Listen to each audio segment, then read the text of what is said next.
ವಂದೇ ಮಾತರಂ, ವಂದೇ ಮಾತರಂ. ಸುಜಲಾಂ ಸುಫಲಾಂ ಮಲಯಜ ಶೀತಲಾಂ ಸಸ್ಯಶ್ಯಾಮಲಾಂ ಮಾತರಂ. ವಂದೇ ಮಾತರಂ, ವಂದೇ ಮಾತರಂ. ಶುಭ್ರಜ್ಯೋತ್ಸ್ನಾಂ ಪುಲಕಿತಯಾಮಿನೀಂ ಫುಲ್ಲಕುಸುಮಿತ ದ್ರುಮದಲಶೋಭಿನೀಂ ಸುಹಾಸಿನೀಂ ಸುಮಧುರಭಾಷಿಣೀಂ ಸುಖದಾಂ ವರದಾಂ ಮಾತರಂ. ವಂದೇ ಮಾತರಂ, ವಂದೇ ಮಾತರಂ.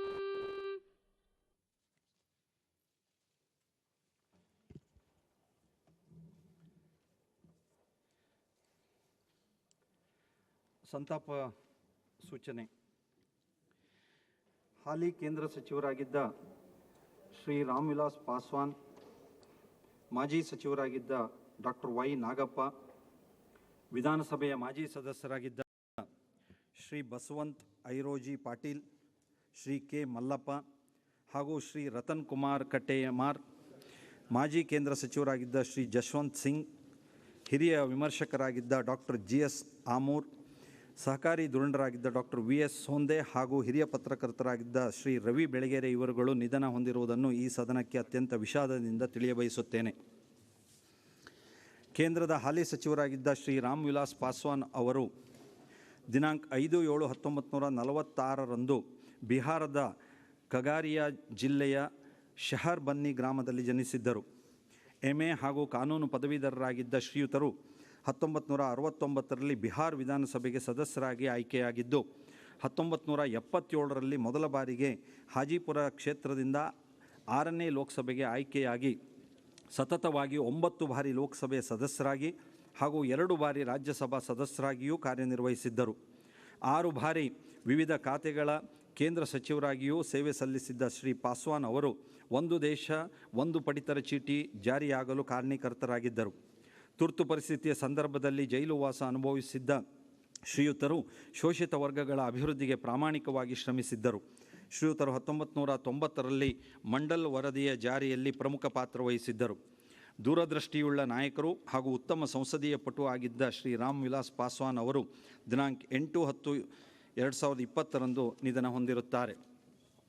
ರಾಜ್ಯದ ಮಾಜಿ ಸಚಿವರಾಗಿದ್ದ ಡಾಕ್ಟರ್ ವೈ ನಾಗಪ್ಪ ಅವರು ದಿನಾಂಕ 24/8/1934 ಹರಿಹರದಲ್ಲಿ ಜನಿಸಿದ್ದು MBBS MD ವ್ಯಾಸಂಗ ಮಾಡಿದ್ದು ವೈದ್ಯರಾಗಿದ್ದರು. 1989ರಲ್ಲಿ ಹರಿಹರ ವಿಧಾನಸಭಾ ಕ್ಷೇತ್ರದಿಂದ ಮೊದಲ ಬಾರಿಗೆ 9ನೇ ವಿಧಾನಸಭೆಗೆ ಆಯ್ಕೆಯಾಗಿದ್ದು 1999ರಲ್ಲಿ 11 ಹಾಗೂ 2004ರಲ್ಲಿ 12ನೇ ವಿಧಾನಸಭೆಗೆ ಇದೇ ಕ್ಷೇತ್ರದಿಂದ ಪುನರಾಯ್ಕೆಗೊಂಡಿದ್ದರು. 2004ರಲ್ಲಿ ಸಮಾಜ ಕಲ್ಯಾಣ ಸಚಿವರಾಗಿದ್ದ ಶ್ರೀಯುತರು ರಾಜ್ಯ ಸಣ್ಣ ಕೈಗಾರಿಕೆಗಳ ಅಭಿವೃದ್ಧಿ ನಿಗಮ, ಪರಿಶಿಷ್ಟ ಜಾತಿ ಮತ್ತು ಪರಿಶಿಷ್ಟ ಪಂಗಡಗಳ ಅಭಿವೃದ್ಧಿ ನಿಗಮ ಅಧ್ಯಕ್ಷರಾಗಿ, ಹರಿಹರದ ಕಾಳಿದಾಸ ಶಿಕ್ಷಣ ಸಂಸ್ಥೆಯ ಅಧ್ಯಕ್ಷರಾಗಿ, ವಿಶ್ವೇಶ್ವರಯ್ಯ ಶಿಕ್ಷಣ ಸಂಸ್ಥೆಯ ಉಪಾಧ್ಯಕ್ಷರಾಗಿ, ಕುವೆಂಪು ವಿಶ್ವವಿದ್ಯಾಲಯದ ಹಾಗೂ ರಾಜೀವ್ ಗಾಂಧಿ ಆರೋಗ್ಯ ವಿಜ್ಞಾನಗಳ ವಿಶ್ವವಿದ್ಯಾನಿಲಯಗಳ ಸಿನೆಟ್ ಸದಸ್ಯರಾಗಿಯೂ ಸೇವೆ ಸಲ್ಲಿಸಿದ್ದರು. ಶೋಷಿತರ ಧ್ವನಿಯಾಗಿದ್ದ ಡಾಕ್ಟರ್ ವೈ ನಾಗಪ್ಪನವರು ದಿನಾಂಕ 27/10/2020 ನಿಧನ ಹೊಂದಿರುತ್ತಾರೆ. ವಿಧಾನಸಭೆಯ ಮಾಜಿ ಸದಸ್ಯರಾಗಿದ್ದ ಶ್ರೀ ಬಸವಂತ್ ಐರೋಜಿ ಪಾಟೀಲ್ ಅವರು ದಿನಾಂಕ 5/8/1946 ಕಾಂಗ್ರಲ್ಲಿಯಲ್ಲಿ ಜನಿಸಿದ್ದು BA BCom ಮತ್ತು ಕಾನೂನು ಪದವೀಧರರಾಗಿದ್ದರು.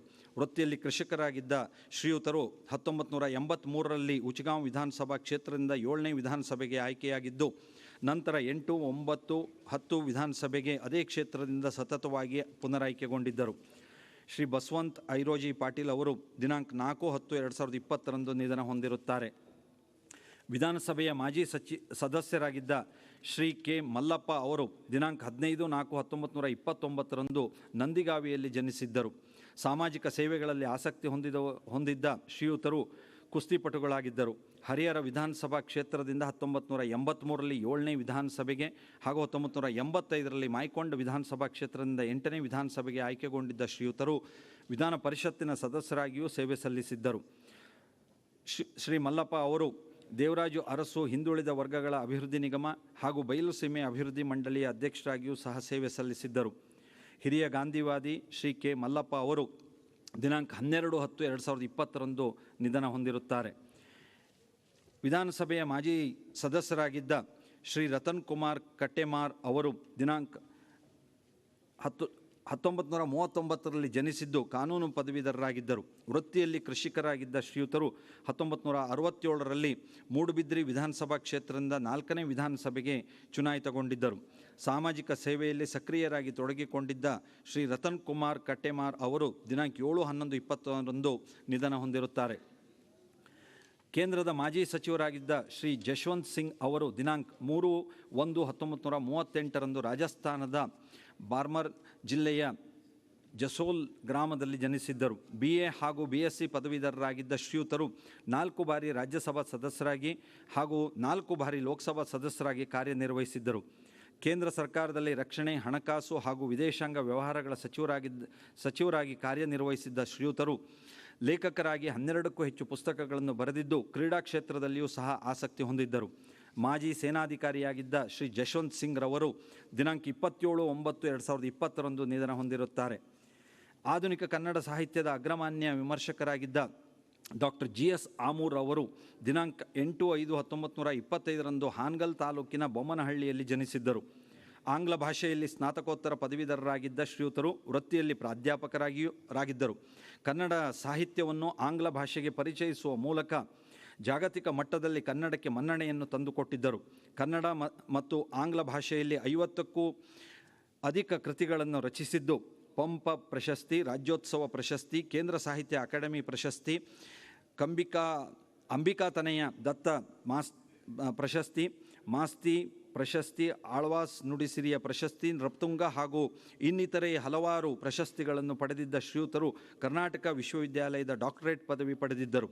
ನಿರಂತರ ಓದು ಬರವಣಿಗೆಗಳನ್ನು ರೂಢಿಸಿಕೊಂಡಿದ್ದ ಡಾಕ್ಟರ್ GS ಆಮೂರ್ ಅವರು ದಿನಾಂಕ 28/9/2020 ನಿಧನ ಹೊಂದಿರುತ್ತಾರೆ.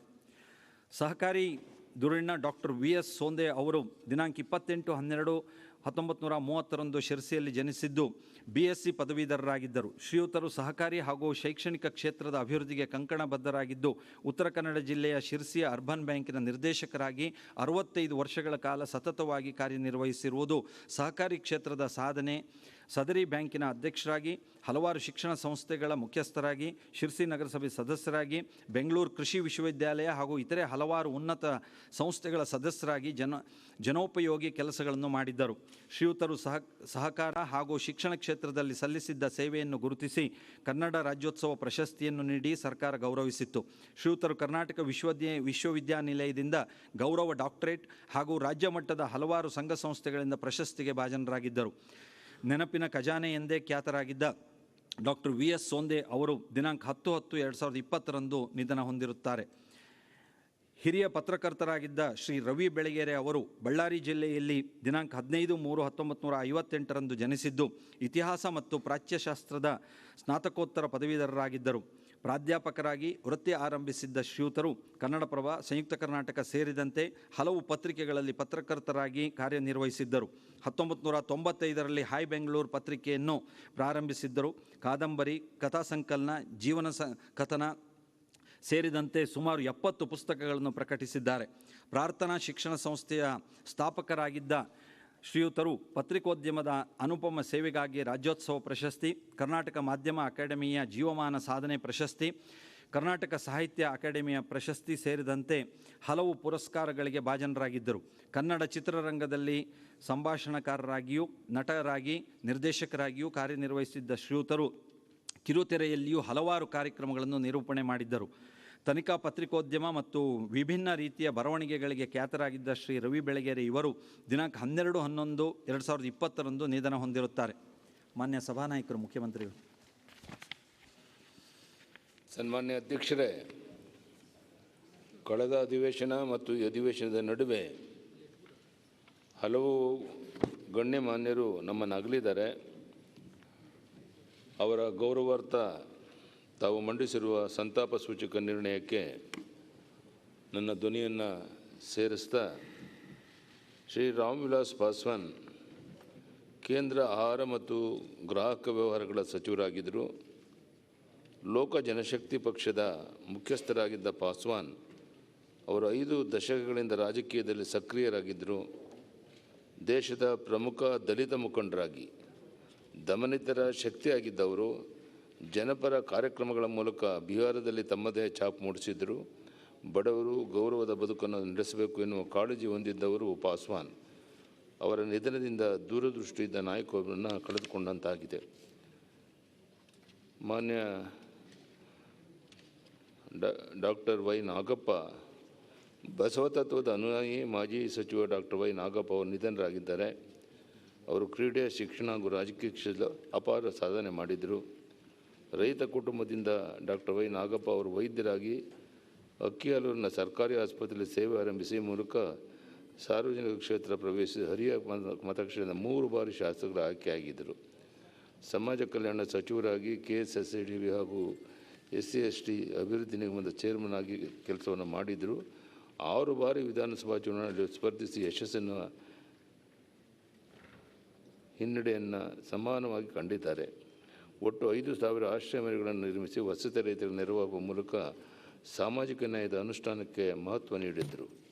ಶಾಸಕ BL ಪಾಟೀಲ್ ಬೆಳಗಾವಿ ತಾಲೂಕಿನ ಉಚ್ಗಾಂವ್ ಮತಕ್ಷೇತ್ರದಿಂದ 4 ಬಾರಿ ವಿಧಾನಸಭೆಗೆ ಆಯ್ಕೆಯಾಗಿದ್ದ MASನ ಮಾಜಿ ಶಾಸಕ BI ಪಾಟೀಲ್ ಅವರು ಗಡಿ ಜಿಲ್ಲೆ ಬೆಳಗಾವಿ ಅಭಿವೃದ್ಧಿಗೆ ಶ್ರಮಿಸಿದ್ದರು.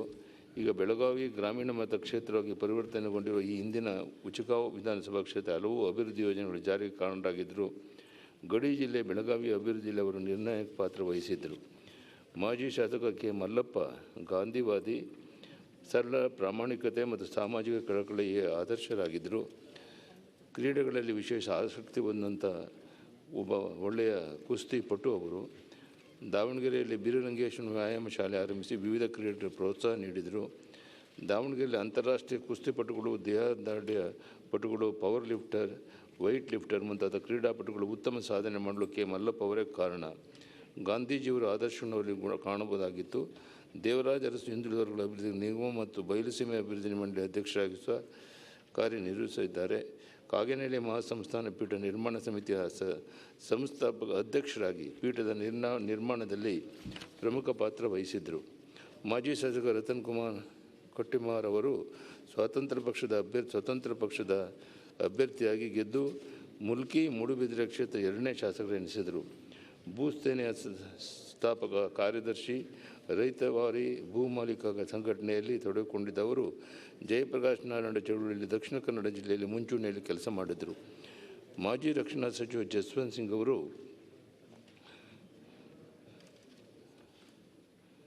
27 ಸೆಪ್ಟೆಂಬರ್ 2020ರಂದು ನಿಧನರಾದರು. ಜಸ್ವಂತ್ ಸಿಂಗ್ ಅವರು ಅಪರೂಪದ ನಿಷ್ಠುರ ರಾಜಕಾರಣಿಯಾಗಿದ್ದರು. ಸೇನಾಗಿ ಕೇಂದ್ರ ಸಚಿವರಾಗಿ ಹಲವು ಹುದ್ದೆಯಲ್ಲಿ ಯಶಸ್ವಿಯಾಗಿ ನಿರ್ವಹಿಸಿದರು.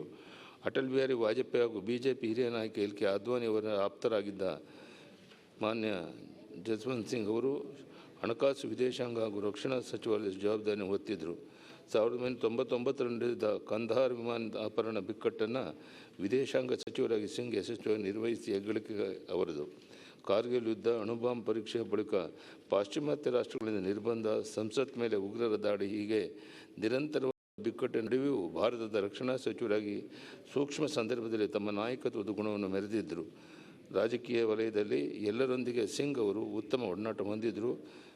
ಅವರ ನಿಧನದಿಂದ ಅತ್ಯುತ್ತಮ ರಾಜಕೀಯ ಧುರೀಣನ್ನು ಕಳೆದುಕೊಂಡಂತಾಗಿದೆ. ಹಿರಿಯ ವಿಮರ್ಶಕ ಡಾಕ್ಟರ್ GS ಅಮ್ಮೂರು ಹಿರಿಯ ಮತ್ತು ಆಧುನಿಕ ಕರ್ನಾಟಕ ಸಾಹಿತ್ಯದ ಹಿರಿಯ ಮತ್ತು ಮೌಲಿಕ ವಿಮರ್ಶಕರಲ್ಲಿ ಪ್ರಮುಖರಾಗಿದ್ದರು. ಇಂಗ್ಲೀಷ್ ಪ್ರಾಧ್ಯಾಪಕರಾಗಿದ್ದು ಅವರು ಕನ್ನಡ ಸಾಹಿತ್ಯ ವಿಮರ್ಶೆಗೆ ಹೊಸ ಆಯಾಮ ನೀಡಿದರು. ಆಂಗ್ಲ ಹಾಗೂ ಕನ್ನಡ ಭಾಷೆಯ ಮೇಲೆ ಉತ್ತಮ ಪ್ರಭುತ್ವ ಮತ್ತು ಪಾಂಡಿತ್ಯ ಹೊಂದಿದ್ದ ಆಮೂರರು ಕಾಮಿಡಿಯ ಪರಿಕಲ್ಪನೆ ಎಂಬ ಮಹಾಪ್ರಬಂಧ ಬರೆದು ಗೌರವ ಡಾಕ್ಟರೇಟ್ ಪಡೆದಿದ್ದರು. ಸಾಹಿತ್ಯ ಕ್ಷೇತ್ರಗಳು ವಿಮರ್ಶಕರು ಮತ್ತು ವಿವೇಕರಾಗಿ ನೀಡಿದ ಕೊಡುಗೆ ಬಹಳ ಉತ್ಕೃಷ್ಟವಾದ ಮಾತನ್ನು ನಾನು ಹೇಳೋಕ್ಕೆ ಇಚ್ಛೆಪಡ್ತೇನೆ. VS ಸೋಂದೆ ಉತ್ತರ ಕನ್ನಡ ಜಿಲ್ಲೆಯ ಅಭಿವೃದ್ಧಿಯ ಕನಸು ಕಂಡಿದ್ದ ಅಪರೂಪದ ಸಹಕಾರಿ ಧುರೀಣರು. ಶಿರಸಿ ಅರ್ಬನ್ ಬ್ಯಾಂಕ್ ಚೇರ್ಮನ್ ಆಗಿ ಉತ್ತರ ಕನ್ನಡ ಜಿಲ್ಲೆಯ ವಾಣಿಜ್ಯೋದ್ಯಮ ಸಂಘದ ಅಧ್ಯಕ್ಷರಾಗಿ ಅನೇಕ ವರ್ಷ ಸೇವೆ ಸಲ್ಲಿಸಿದರು. ಹಿರಿಯ ಸಾಮಾಜಿಕ ಮುಂದಾಳು ಹಾಗೂ ಅಭಿವೃದ್ಧಿಪರ ಚಿಂತಕರಾಗಿದ್ದ VS ಸೋಂದೆ ಅವರು ಜಿಲ್ಲಾ ಸಹಕಾರಿ ಕ್ಷೇತ್ರದ ಉತ್ತಮ ಕೊಡುಗೆ ನೀಡಿದರು. ಶಿರಸಿ ಮತ್ತು ಉತ್ತರ ಕನ್ನಡ ಜಿಲ್ಲೆಯ ಅಭಿವೃದ್ಧಿಗೆ ಅವರ ದೂರದೃಷ್ಟಿ ಯೋಜನೆಗಳು ಪೂರಕವಾಗಿದ್ದವು. ಮತ್ತು ಉತ್ತರ ಕನ್ನಡ ಜಿಲ್ಲೆಯ ಇತಿಹಾಸ, ಸಾಮಾಜಿಕ, ಧಾರ್ಮಿಕ, ವಾಣಿಜ್ಯ, ಶಿಕ್ಷಣ ಎಲ್ಲ ಕ್ಷೇತ್ರಗಳಲ್ಲಿ ಅವರು ಗಣನೀಯ ಸೇವೆಯನ್ನು ಸಲ್ಲಿಸಿದರು. ಹಿರಿಯ ರವಿ ಬೆಳಗೆರೆ ಪತ್ರಕರ್ತ ಹಾಗೂ ಸಾಹಿತಿಯಾಗಿದ್ದ ರವಿ ಬೆಳಗೆರೆ ಅವರು 13ನೇ ನವೆಂಬರ್ 2020 ನಿಧನರಾದರು. ಇತಿಹಾಸ ಉಪನ್ಯಾಸಕರಾಗಿ ವನ್ಯಜೀವನ ಪ್ರಾರಂಭಿಸಿದ ರವಿ ಬೆಳಗಾರವರು 1995ರಲ್ಲಿ ಪ್ರಾರಂಭಿಸಿದ ಹಾಯ್ ಬೆಂಗಳೂರು ಟ್ಯಾಬ್ಲೆಟ್ ಪತ್ರಿಕೆ ಯಶಸ್ವಿ ಹಾಲು ಪ್ರಕಟಗೊಂಡಿತ್ತು. ಯುವ ಜನತೆಗೆ ಅವರು ಪ್ರಕಟಿಸಿದ್ದ ಓ ಮನಸ್ಸೆ ಪತ್ರಿಕೆ ಯಶಸ್ವಿಯಾಯಿತು. ಹಳೆಯ ಹಾಡುಗಳ ಪ್ರಸ್ತುತಿಯ ಎಂದೂ ಮರೆಯದ ಹಾಡು ಕಾರ್ಯಕ್ರಮ ಅವರ ನೆಚ್ಚಿನ ಕೀರ್ತಿಯನ್ನು ತಂದುಕೊಟ್ಟಿತ್ತು. ಬೆಂಗಳೂರಿನ ಪ್ರಾರ್ಥನಾ ಶಾಲೆ ಸ್ಥಾಪಿಸಿದ ಮೂಲಕ ಸಹಸ್ರಾರು ಮಕ್ಕಳ ವಿದ್ಯಾಭ್ಯಾಸ ನೆರವಾಗಿದ್ದರು.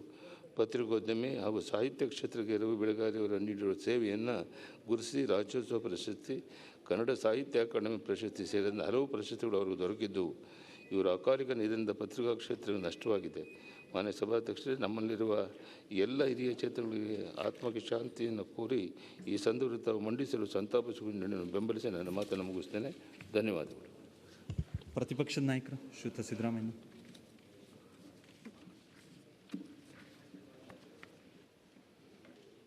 ಮಾನ್ಯ ಅಧ್ಯಕ್ಷರೇ,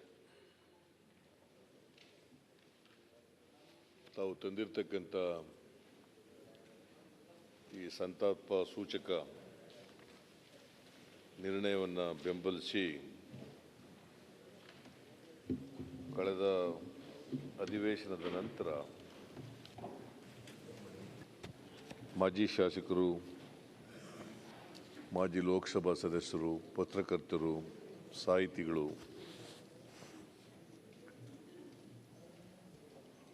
ಅನೇಕ ಜನ ಗಣ್ಯರು ನಮ್ಮನ್ನು ಅಗಲಿದ್ದಾರೆ.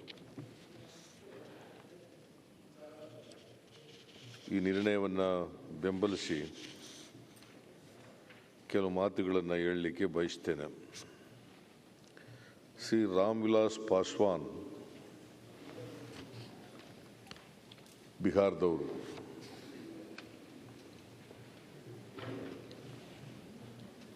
ಮೊದಲು ಇವರು SSPಯಿಂದ ಸಂಯುಕ್ತ ಸೋಷಲಿಸ್ಟ್ ಪಾರ್ಟಿಯಿಂದ 69ರಲ್ಲಿ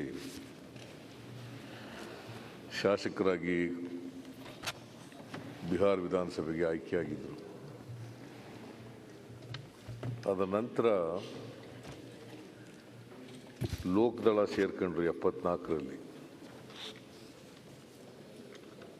ಆಮೇಲೆ 77ರಲ್ಲಿ 75ರಲ್ಲಿ ತುರ್ತು ಪರಿಸ್ಥಿತಿ ಈ ದೇಶದಲ್ಲಿ ಬಂದಾಗ ಅದನ್ನು ವಿರೋಧಿಸಿ ಜೈಲು ವಾಸನೂ ಕೂಡ ಅನುಭವಿಸಿದರು. ಆಮೇಲೆ 77ರಲ್ಲಿ ಸಾರ್ವತ್ರಿಕ ಚುನಾವಣೆ ನಡೆದಾಗ ಪಾರ್ಲಿಮೆಂಟಿಗೆ ಅವರು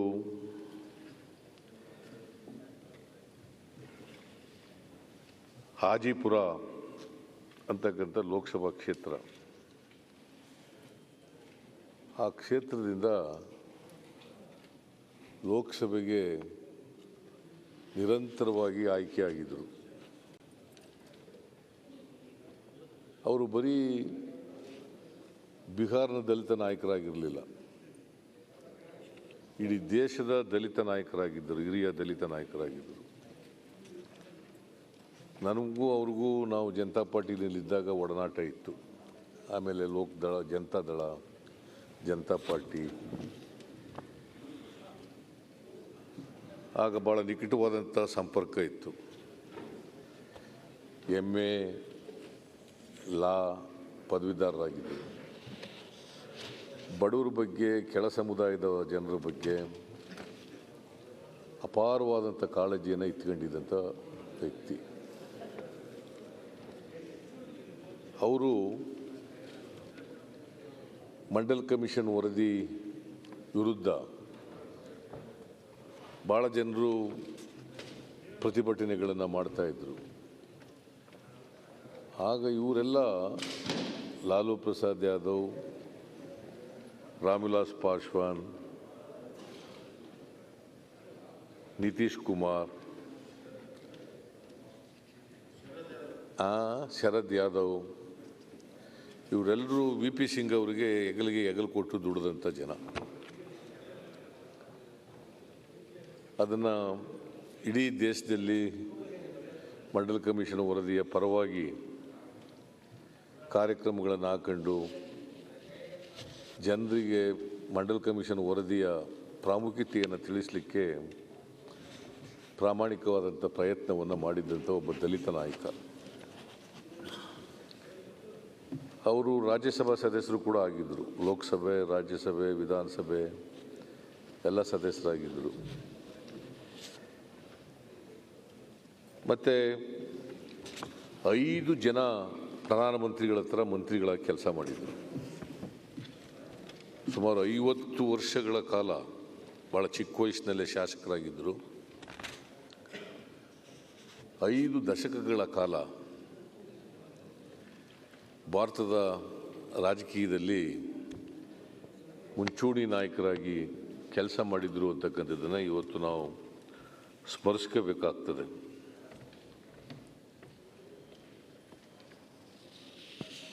ಆಮೇಲೆ ಜನತಾದಳ, JDU ಇವೆಲ್ಲ ಆದಮೇಲೆ ಅವ್ರದ್ದೇ ಆದಂಥ ಒಂದು ಪಕ್ಷ ಕಟ್ಟಿದ್ರು. ಆ ಪಕ್ಷ ಕಟ್ಕೊಂಡು ಕೊನೆವರೆಗೂ ಕೂಡ ಆ ಪಕ್ಷದಲ್ಲೇ ಇದ್ದರು. ಅವರು ಭಾಳ ದಿನ ಏನು ಅವರು ಕಾಯಿಲೆಗೆ ಈಡಾಗಿರಲಿಲ್ಲ. ಅವರು ಭಾಳ ಕಡಿಮೆ ಅವಧಿನಲ್ಲೇ ಪಾಪ ಕಾಲವಾಗ್ಬಿಟ್ರು, ನಮ್ಮನ್ನು ಅಗಲಿದ್ರು. ಸುಮಾರು 74 ವರ್ಷಗಳ ಕಾಲ ಬದುಕಿದ್ರು. ಅವರು ರೈಲ್ವೆ ಇಲಾಖೆಯಲ್ಲಿ ಕೆಲಸ ಮಾಡಿದರು, ಕಲ್ಲಿದ್ದಲು ಇಲಾಖೆಯಲ್ಲಿ ಕೆಲಸ ಮಾಡಿದರು, ಆಮೇಲೆ ಈ ರಾಸಾಯನಿಕ ಆ ಇಲಾಖೆಯಲ್ಲಿ ಕೆಲಸ ಮಾಡಿದರು. ನಂತರ ಆಹಾರ ಸರಬರಾಜು ಇಲಾಖೆ ಆ ಇಲಾಖೆಯಲ್ಲಿ ಕೆಲಸ ಮಾಡಿದರು.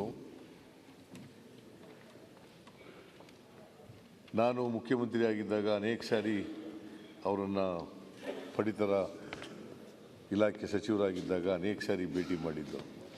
ಭಾಳ ಒಬ್ಬ ಆತ್ಮೀಯ ಸ್ನೇಹಿತ ನನಗೆ. ಡೆಲ್ಲಿಗೆ ಹೋದಾಗೆಲ್ಲ ಅವ್ರನ್ನ ಭೇಟಿ ಮಾಡ್ತಿದ್ದೆ. ರಾಮ್ವಿಲಾಸ್ ಪಾಸ್ವಾನ್ಗೆ, ಶರದ್ ಯಾದವ್ಗೆ, ಇವರಿಗೆಲ್ಲ ಭೇಟಿ ಮಾಡ್ತಿದ್ದೆ. ಅಂಥ ಒಬ್ಬ ಆತ್ಮೀಯ ಸ್ನೇಹಿತನ ಇವತ್ತು ನಾವು ಕಳ್ಕೊಂಡಿದ್ದೀವಿ. ಅವರ ಆತ್ಮಕ್ಕೆ ಚಿರಶಾಂತಿ ದೊರಕಲಿ ಅಂತೇಳಿ ನಾನು ಈ ಸಂದರ್ಭದಲ್ಲಿ ಹಾರೈಸ್ತೇನೆ. ಡಾಕ್ಟರ್ ವೈ ನಾಗಪ್ಪ ಅವರು ಹರಿಹರದವರು. ಮೂಲತಃ ಅವರು ವೈದ್ಯ ವೃತ್ತಿಯನ್ನು ಮಾಡ್ತಿದ್ದಂಥವ್ರು. ಸರ್ಕಾರಿ ಸೇವೆಯಲ್ಲೂ ಕೂಡ ಕೆಲಸ ಮಾಡಿದರು. ಪ್ರವೃತ್ತಿನಲ್ಲಿ ಕುಸ್ತಿಪಟುನೂ ಕೂಡ ಆಗಿದ್ದರು. MBBS MD ಮಾಡಿದರೂ ಕೂಡ ಅವರು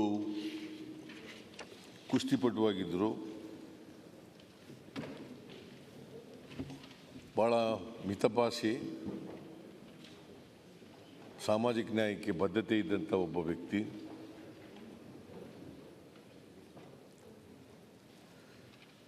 ಅವರು ಸೋಷಿಯಲ್ ವೆಲ್ಫೇರ್ ಮಿನಿಸ್ಟರ್ ಆಗಿ ಕೂಡ ಕೆಲಸ ಮಾಡಿದರು. ಆಮೇಲೆ ಕೆಲವು ನಿಗಮ ಮಂಡಳಿಗಳಲ್ಲಿ ಅಧ್ಯಕ್ಷರಾಗಿ ಕೆಲಸ ಮಾಡಿದರು. 3 ಬಾರಿ ಶಾಸಕರಾಗಿದ್ದರು. ಅದ್ರ ಜೊತೆಗೆ ಕಾಳಿದಾಸ ವಿದ್ಯಾಸಂಸ್ಥೆ ಇದರ ಶಿಕ್ಷಣ ಸಂಸ್ಥೆಯ ಅಧ್ಯಕ್ಷರಾಗಿ ಕೂಡ ಕೆಲಸ ಮಾಡಿದರು. ವಿಶ್ವೇಶ್ವರಯ್ಯ ಶಿಕ್ಷಣ ಸಂಸ್ಥೆ ಅಧ್ಯಕ್ಷರಾಗಿ ಕೂಡ ಕೆಲಸ ಮಾಡಿದರು.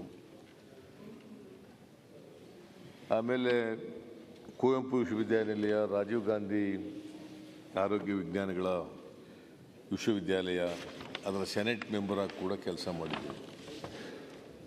ಭಾಳ ಜನಪ್ರಿಯವಾದಂಥ ಒಬ್ಬ ವ್ಯಕ್ತಿ. ಹಿಂದುಳಿದವರ ಬಗ್ಗೆ, ಸಾಮಾಜಿಕ ನ್ಯಾಯದ ಬಗ್ಗೆ ಅಪಾರವಾದಂಥ ಕಾಳಜಿ ಇಟ್ಕೊಂಡು ಕೊನೆಯವರೆಗೂ ಕೂಡ ಸಾಮಾಜಿಕ ನ್ಯಾಯಕ್ಕೋಸ್ಕರವಾಗಿ ಮಾತಾಡ್ತಿದ್ರು. ಅದಕ್ಕಿಂತ ಭಾಳ ಮುಖ್ಯವಾಗಿ ಯಾವುದೇ ಭಾಷಣ ಮಾಡುವಾಗ ವಚನಗಳನ್ನು, ಬಸವಣ್ಣವರ ವಚನಗಳನ್ನು ಪ್ರಸ್ತಾಪ ಮಾಡೋದು. ಅಸೆಂಬ್ಲಿನಲ್ಲಿ ಮಾತಾಡಲಿ, ಹೊರಗಡೆ ಮಾತಾಡಲಿ, ಎಲ್ಲೇ ಮಾತಾಡಿದ್ರು ಕೂಡ ವಚನಗಳನ್ನು ಪ್ರಸ್ತಾಪ ಮಾಡಿ ಅವ್ರ ಭಾಷಣ, ವಚನಗಳಿಲ್ಲದೇ ಅವ್ರ ಭಾಷಣ ಇರ್ತಾನೆ ಇರಲಿಲ್ಲ. ಸೊ ಬಸವಣ್ಣವರ ಅನುಯಾಯಿ ಕೂಡ ಆಗಿದ್ದರು ಅಂಥೇಳಿ ಇವತ್ತು ನಾನು ಈ ಸಂದರ್ಭದಲ್ಲಿ ತಿಳಿಸಲಿಕ್ಕೆ ಬಯಸ್ತಾ ಇದ್ದೇನೆ. ನಾಗಪ್ಪನವರು ಶೋಷಿತರ ಧ್ವನಿಯಾಗಿದ್ದಂಥವರು. ಅವರು ನಮ್ಮನ್ನು 27/10/2020 ನಿಧನರಾಗಿ ನಮ್ಮನ್ನೆಲ್ಲ ಅಗಲಿದ್ದಾರೆ. ಅವರ ಆತ್ಮಕ್ಕೆ ಶಾಂತಿ ಸಿಗಲಿ, ಚಿರಶಾಂತಿ ಸಿಕ್ಕಲಿ ಅಂತೇಳಿ ಹಾರೈಸ್ತೇನೆ. ಬಸವಂತ್ ಐರೋಜಿ ಪಾಟೀಲ್ ಇವರು ಉಜ್ಗಾಂವ್ ವಿಧಾನಸಭಾ ಕ್ಷೇತ್ರದಿಂದ ಆಯ್ಕೆಯಾಗಿದ್ದಂಥವರು. 3 ಬಾರಿ ಶಾಸಕರಾಗಿ ಕೆಲಸ ಮಾಡಿದ್ದಾರೆ.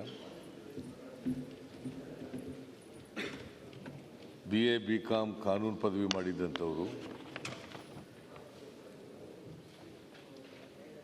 ವೃತ್ತಿಯಲ್ಲಿ ಕೃಷಿಕರಾಗಿದ್ದಂಥವರು. ಇವರು ಕೂಡ ನಮ್ಮನ್ನು ಅಗಲಿದ್ದಾರೆ ಇತ್ತೀಚೆಗೆ ಅಕ್ಟೋಬರ್ ತಿಂಗಳಲ್ಲಿ. ಅವರ ಆತ್ಮಕ್ಕೂ ಕೂಡ ಶಾಂತಿ ಸಿಗಲಿ ಅಂತೇಳಿ ನಾನು ಹಾರೈಸ್ತೇನೆ. ಕೆ ಮಲ್ಲಪ್ಪನವರು ದಾವಣಗೆರೆಯವರು. ಇವರು ನಮ್ಮ ಜೊತೆಯಲ್ಲೇ ಶಾಸಕರಾಗಿದ್ದರು. 2 ಬಾರಿ ಶಾಸಕರು, ಕೆಳಮನೆಯಲ್ಲಿ ಶಾಸಕರಾಗಿದ್ದರು. ಒಮ್ಮೆ ಮೇಲ್ಮನೆಯಲ್ಲೂ ಕೂಡ ವಿಧಾನ ಪರಿಷತ್ತಿನ ಸದಸ್ಯರಾಗಿ ಕೆಲಸ ಮಾಡಿದರು. ಭಾಳ ಸರಳ, ಸಜ್ಜನಿಕೆ, ಪ್ರಾಮಾಣಿಕ ವ್ಯಕ್ತಿ. ಅವರು ಇಸ್ತ್ರಿ ಮಾಡಿದ ಬಟ್ಟೆನೂ ಕೂಡ ಹಾಕತ್ತಿನಿಲ್ಲ ಯಾವಾಗಲೂ. ನನ್ನ ಜೊತೆ ಭಾಳ ವರ್ಷಗಳ ಕಾಲ ನಿಕಟವಾದಂಥ ಸಂಬಂಧ ಇಟ್ಕೊಂಡಿದ್ದಂಥವ್ರು. ನಾನು 83ರಲ್ಲಿ ಶಾಸಕನಾಗಿ ಬಂತವಿಂದ ಅವರು ಕೊನೆಯವರೆಗೂ ಇತ್ತೀಚೆಗೆ 1-2 ತಿಂಗಳಿಂದ ಹೋಗಿದ್ದೆ ಅವ್ರ ಮನೆಗೆ. ನಾನು ಅವ್ರನ್ನ ಭೇಟಿ ಮಾಡೋಕ್ಕೋಸ್ಕರ 2-3 ತಿಂಗಳಾಯಿತು ಅಂತ ಅನಿಸುತ್ತೆ. ಅವ್ರ ಆರೋಗ್ಯ ವಿಚಾರಿಸೋಣ ಅಂತ ಹೋಗಿದ್ದೆ. ಪಾಪ ಆರೋಗ್ಯ ಸ್ವಲ್ಪ ಕ್ಷೀಣಿಸ್ತಾ ಇತ್ತು. ಬಟ್ ಇಷ್ಟು ಜಾಗ್ರತೆ ಸಾಯ್ತಾರ ಅಂತ ಗೊತ್ತಿರಲಿಲ್ಲ ಅವರು. ಅವರು ಕೂಡ 80 ವರ್ಷಕ್ಕಿಂತ ಹೆಚ್ಚಾಗಿ ಬದುಕಿದ್ರು. ಬಟ್ ಗಾಂಧಿವಾದಿಯಾಗಿದ್ದರು. ಎಲ್ಲಕ್ಕಿಂತ ಮುಖ್ಯವಾಗಿ ಗಾಂಧಿವಾದಿಯಾಗಿದ್ದರು. ಮತ್ತು ಸ್ವತಃ ಕುಸ್ತಿಪಟು ಕೂಡ ಅವರು. ಅದಕ್ಕಾಗಿ ಒಂದು ಇದನ್ನು ಸ್ಥಾಪನೆ ಮಾಡಿದರು. ಅವರು ಸ್ಥಾಪನೆ ಮಾಡಿ ಅನೇಕ ಜನ ಬಾಡಿ ಬಿಲ್ಡರ್ಸ್ಗಳು, ವೆಯ್ಟ್ ಲಿಫ್ಟರ್ಸ್ಗಳು, ಕುಸ್ತಿಪಟುಗಳು ಇವೆಲ್ಲ ಆಗಲಿಕ್ಕೆ ಕಾರಣಕರ್ತರಾಗಿದ್ದರು. ಅಂಥ ಒಬ್ಬ ಸರಳ, ಪ್ರಾಮಾಣಿಕ ವ್ಯಕ್ತಿ. ಭಾಳ ಅಪರೂಪ. ಇಂಥವನ್ನೆಲ್ಲ ನಾವು ಹುಡುಕಬೇಕಾದ್ರೆ ಸಾರ್ವಜನಿಕ ಜೀವನದಲ್ಲಿ ಭಾಳ ಅಪರೂಪ. ಇವರು ನಮ್ಮನ್ನು ಅಗಲಿದ್ದಾರೆ. ಇವರ ಆತ್ಮಕ್ಕೆ ಚಿರಶಾಂತಿ ದೊರಕಲಿ ಅಂತೇಳಿ ನಾನು ಆಶಿಸ್ತೇನೆ. ಆಮೇಲೆ ರತನ್ ಕುಮಾರ್ ಕಟ್ಟಿಮಾರ್ ಇವರು ಒಮ್ಮೆ ವಿಧಾನಸಭೆಗೆ ಆಯ್ಕೆಯಾಗಿದ್ದರು. ಅವರು ಕೂಡ ಕಾನೂನು ಪದವೀಧರರಾಗಿದ್ದು ಕೃಷಿಕರಾಗಿದ್ದಂಥವರು. ಸೊ ನಾವೇನು ನೋಡಿರಲಿಲ್ಲ ಇವರಿಗೆ. 67ನೇ ಇಸ್ವಿನಲ್ಲಿ ಮೂಡುಬಿದಿರೆ ವಿಧಾನಸಭಾ ಕ್ಷೇತ್ರದಿಂದ ಆಯ್ಕೆಯಾಗಿದ್ದವರು. ಅವರು ನಮ್ಮನ್ನು ಅಗಲಿದ್ದಾರೆ. ಅವರ ಆತ್ಮಕ್ಕೆ ಚಿರಶಾಂತಿ ದೊರಕಲಿ ಅಂತೇಳಿ ನಾನು ಪ್ರಾರ್ಥನೆ ಮಾಡ್ತೇನೆ. ಜಸ್ವಂತ್ ಸಿಂಗ್ ಅವರು ರಾಜಸ್ಥಾನದವರು. ಸೇನಾಧಿಕಾರಿಯಾಗಿದ್ದಂಥವರು, ಡಿಫೆನ್ಸ್ನಲ್ಲಿ ಇದ್ದರು. ಆಮೇಲೆ ಸಾರ್ವಜನಿಕ ಜೀವನಕ್ಕೆ ಬಂದು ರಾಜ್ಯಸಭಾ ಸದಸ್ಯರಾಗಿ, ಲೋಕಸಭಾ ಸದಸ್ಯರಾಗಿ ವಾಜಪೇಯಿ ಅವರಿಗೆ ಭಾಳ ಹತ್ತಿರವಾಗಿದ್ದರು. ಯಾಕೆಂದರೆ ನಾವು ಈ ಕಾವೇರಿ ನೀರಿನ ವಿವಾದದಲ್ಲಿ ಹೋದಾಗ ವಾಜಪೇಯಿ ಅವರಿಗೆ ಹೆಚ್ಚು ಅಡ್ವೈಸ್ ಮಾಡ್ತಿದ್ದವರು. ಕಾವೇರಿ ನೀರಾವರಿ ವಿವಾದ ತಮಿಳುನಾಡಿನವ್ರಿಗೂ ನಮಗೂ ಸಂದರ್ಭ ಬಂದಾಗ ಇವರು ಯಾವಾಗಲೂ ಇರ್ತಿದ್ರು ಮೀಟಿಂಗ್ಗಳಲ್ಲಿ. ವಾಜಪೇಯಿ ಅವರಿಗೆ ಅಸಿಸ್ಟ್ ಮಾಡೋರು ಪ್ರಧಾನಮಂತ್ರಿ ಆಗಿರುವಾಗ. ನಾನು JH ಪಟೇಲರು ಒಂದು 2-3 ಮೀಟಿಂಗ್ಗಳಿಗೆ, ಕಾವೇರಿ ವಿವಾದದ ಮೀಟಿಂಗ್ಗಳಿಗೆ ಹೋಗಿದ್ದು. ಎಲ್ಲ ಟೈಮ್ನಲ್ಲೂ ಕೂಡ ಇರ್ತಿದ್ರು. ಬುದ್ಧಿವಂತರಿದ್ದರು, ಒಬ್ಬ ಬುದ್ಧಿವಂತ ರಾಜಕಾರಣಿ. ಅವರು ಅದಕ್ಕೇ ವಿದೇಶಾಂಗ, ಹಣಕಾಸು ಮತ್ತು ರಕ್ಷಣೆ ಇಂಥ ಪ್ರಮುಖವಾದಂಥ ಇಲಾಖೆಗಳನ್ನು ಅವ್ರಿಗೆ ಕೊಟ್ಟಿದ್ದರು. ಅವರು ಸಮರ್ಥರಾಗವ್ರೆ, ಬುದ್ಧಿವಂತ ಇದ್ದಾರೆ ಅಂಥೇಳಿ ಕೇಂದ್ರ ಸರ್ಕಾರದಲ್ಲಿ ಪ್ರಮುಖವಾದಂಥ ಇಲಾಖೆಗಳನ್ನು ನಿರ್ವಹಿಸಿದರು. ಮತ್ತು ಪುಸ್ತಕಗಳನ್ನು ಕೂಡ ಬರೀತಾ ಇದ್ದರು. ಅವರು ರೈಟರ್ ಕೂಡ ಆಗಿದ್ದರು. ಅಂಥ ಒಬ್ಬ ಮೇಧಾವಿ ರಾಜಕಾರಣಿ ಇವತ್ತು ನಮ್ಮನ್ನು ಅಗಲಿದ್ದಾರೆ. ಅವರ ಆತ್ಮಕ್ಕೆ ಚಿರಶಾಂತಿ ದೊರಕಲಿ ಅಂತೇಳಿ ನಾನು ಪ್ರಾರ್ಥನೆ ಮಾಡ್ತೇನೆ. ಆಮೇಲೆ ಡಾಕ್ಟರ್ GS ಅಮೂರ, ಇವರು ಆಧುನಿಕ ಕನ್ನಡ ಸಾಹಿತ್ಯದ ಅಗ್ರಮಾನ್ಯ ವಿಮರ್ಶಕರಾಗಿದ್ದಂಥವರು. ನಿಮ್ಮ ಹಾನಗಲ್ ತಾಲೂಕು, ಧಾರವಾಡ ಹಾನಗಲ್ ತಾಲೂಕಿನವರು ಅಮೂರ. ಇವರು ಆಂಗ್ಲ ಭಾಷೆಯಲ್ಲಿ MA ಮಾಡಿದ್ರು, ಆಮೇಲೆ PhD ಕೂಡ ಮಾಡಿದ್ರು. ಇವರಿಗೆ ಕನ್ನಡ ಮತ್ತು ಆಂಗ್ಲ ಭಾಷೆ, ಇಂಗ್ಲೀಷಿನ ಪ್ರಾಧ್ಯಾಪಕರಾಗಿದ್ದರೂ ಕೂಡ ಕನ್ನಡ ಸಾಹಿತ್ಯದಲ್ಲಿ ಭಾಳ ಆಸಕ್ತಿಯನ್ನು ಬೆಳೆಸ್ಕೊಂಡಿದ್ದರು. ಇಂಗ್ಲೀಷ್ನಲ್ಲೂ ಅಷ್ಟೇ ಪ್ರಬುದ್ಧತೆ ಇತ್ತು, ಕನ್ನಡದಲ್ಲೂ ಕೂಡ ಅಷ್ಟೇ ಪ್ರಬುದ್ಧತೆ ಇತ್ತು. ಭಾಳ ಜನ ಕರ್ನಾಟಕದ ಸಾಹಿತಿಗಳಲ್ಲಿ ಇಂಗ್ಲೀಷ್ ಪ್ರಾಧ್ಯಾಪಕರಾಗಿದ್ದವರು ಕನ್ನಡ ಭಾಷೆಯಲ್ಲಿ ಹೆಚ್ಚು ಆಸಕ್ತಿಯನ್ನು ಬೆಳೆಸ್ಕೊಂಡಿರೋರೇ ಜಾಸ್ತಿ ನಾವು ನೋಡಲಿಕ್ಕೆ ಸಾಧ್ಯ ಆಗ್ತಕ್ಕಂಥದ್ದು. ಸೊ ಇವರು ಕೂಡ ಒಬ್ಬರು ವಿಮರ್ಶಕರಾಗಿದ್ದಂಥವರು, ಅನೇಕ ಕೃತಿಗಳನ್ನು ರಚನೆ ಮಾಡಿರ್ತಕ್ಕಂಥವರು. ಇವರು ಕನ್ನಡವನ್ನು ಜಾಗತಿಕ ಮಟ್ಟಕ್ಕೆ ಪರಿಚಯ ಮಾಡಿದ ಪ್ರಮುಖರಲ್ಲಿ ಇವರು ಕೂಡ ಒಬ್ಬರು ಅಂತಕ್ಕಂಥದ್ದನ್ನು ಈ ಸಂದರ್ಭದಲ್ಲಿ ಹೇಳಲಿಕ್ಕೆ ಬಯಸ್ತಾ ಇದ್ದೇನೆ. ಸೊ ಅಮೂರ್ ಅವರು ಕೂಡ ನಮ್ಮನ್ನು ಅಗಲಿದ್ದಾರೆ.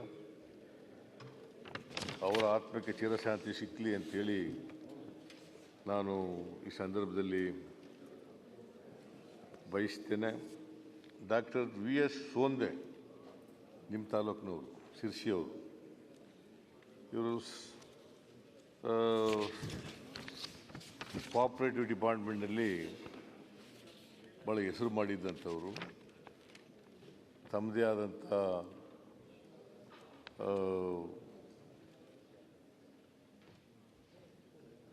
ಆ ಕ್ಷೇತ್ರದಲ್ಲಿ ಭಾಳಷ್ಟು ಅಭಿವೃದ್ಧಿ ಕೆಲಸಗಳನ್ನು ಮಾಡಿ ಆ ಫುಟ್ ಪ್ರಿಂಟನ್ನು ಬಿಟ್ಟು ಹೋಗಿರ್ತಕ್ಕಂಥವ್ರು.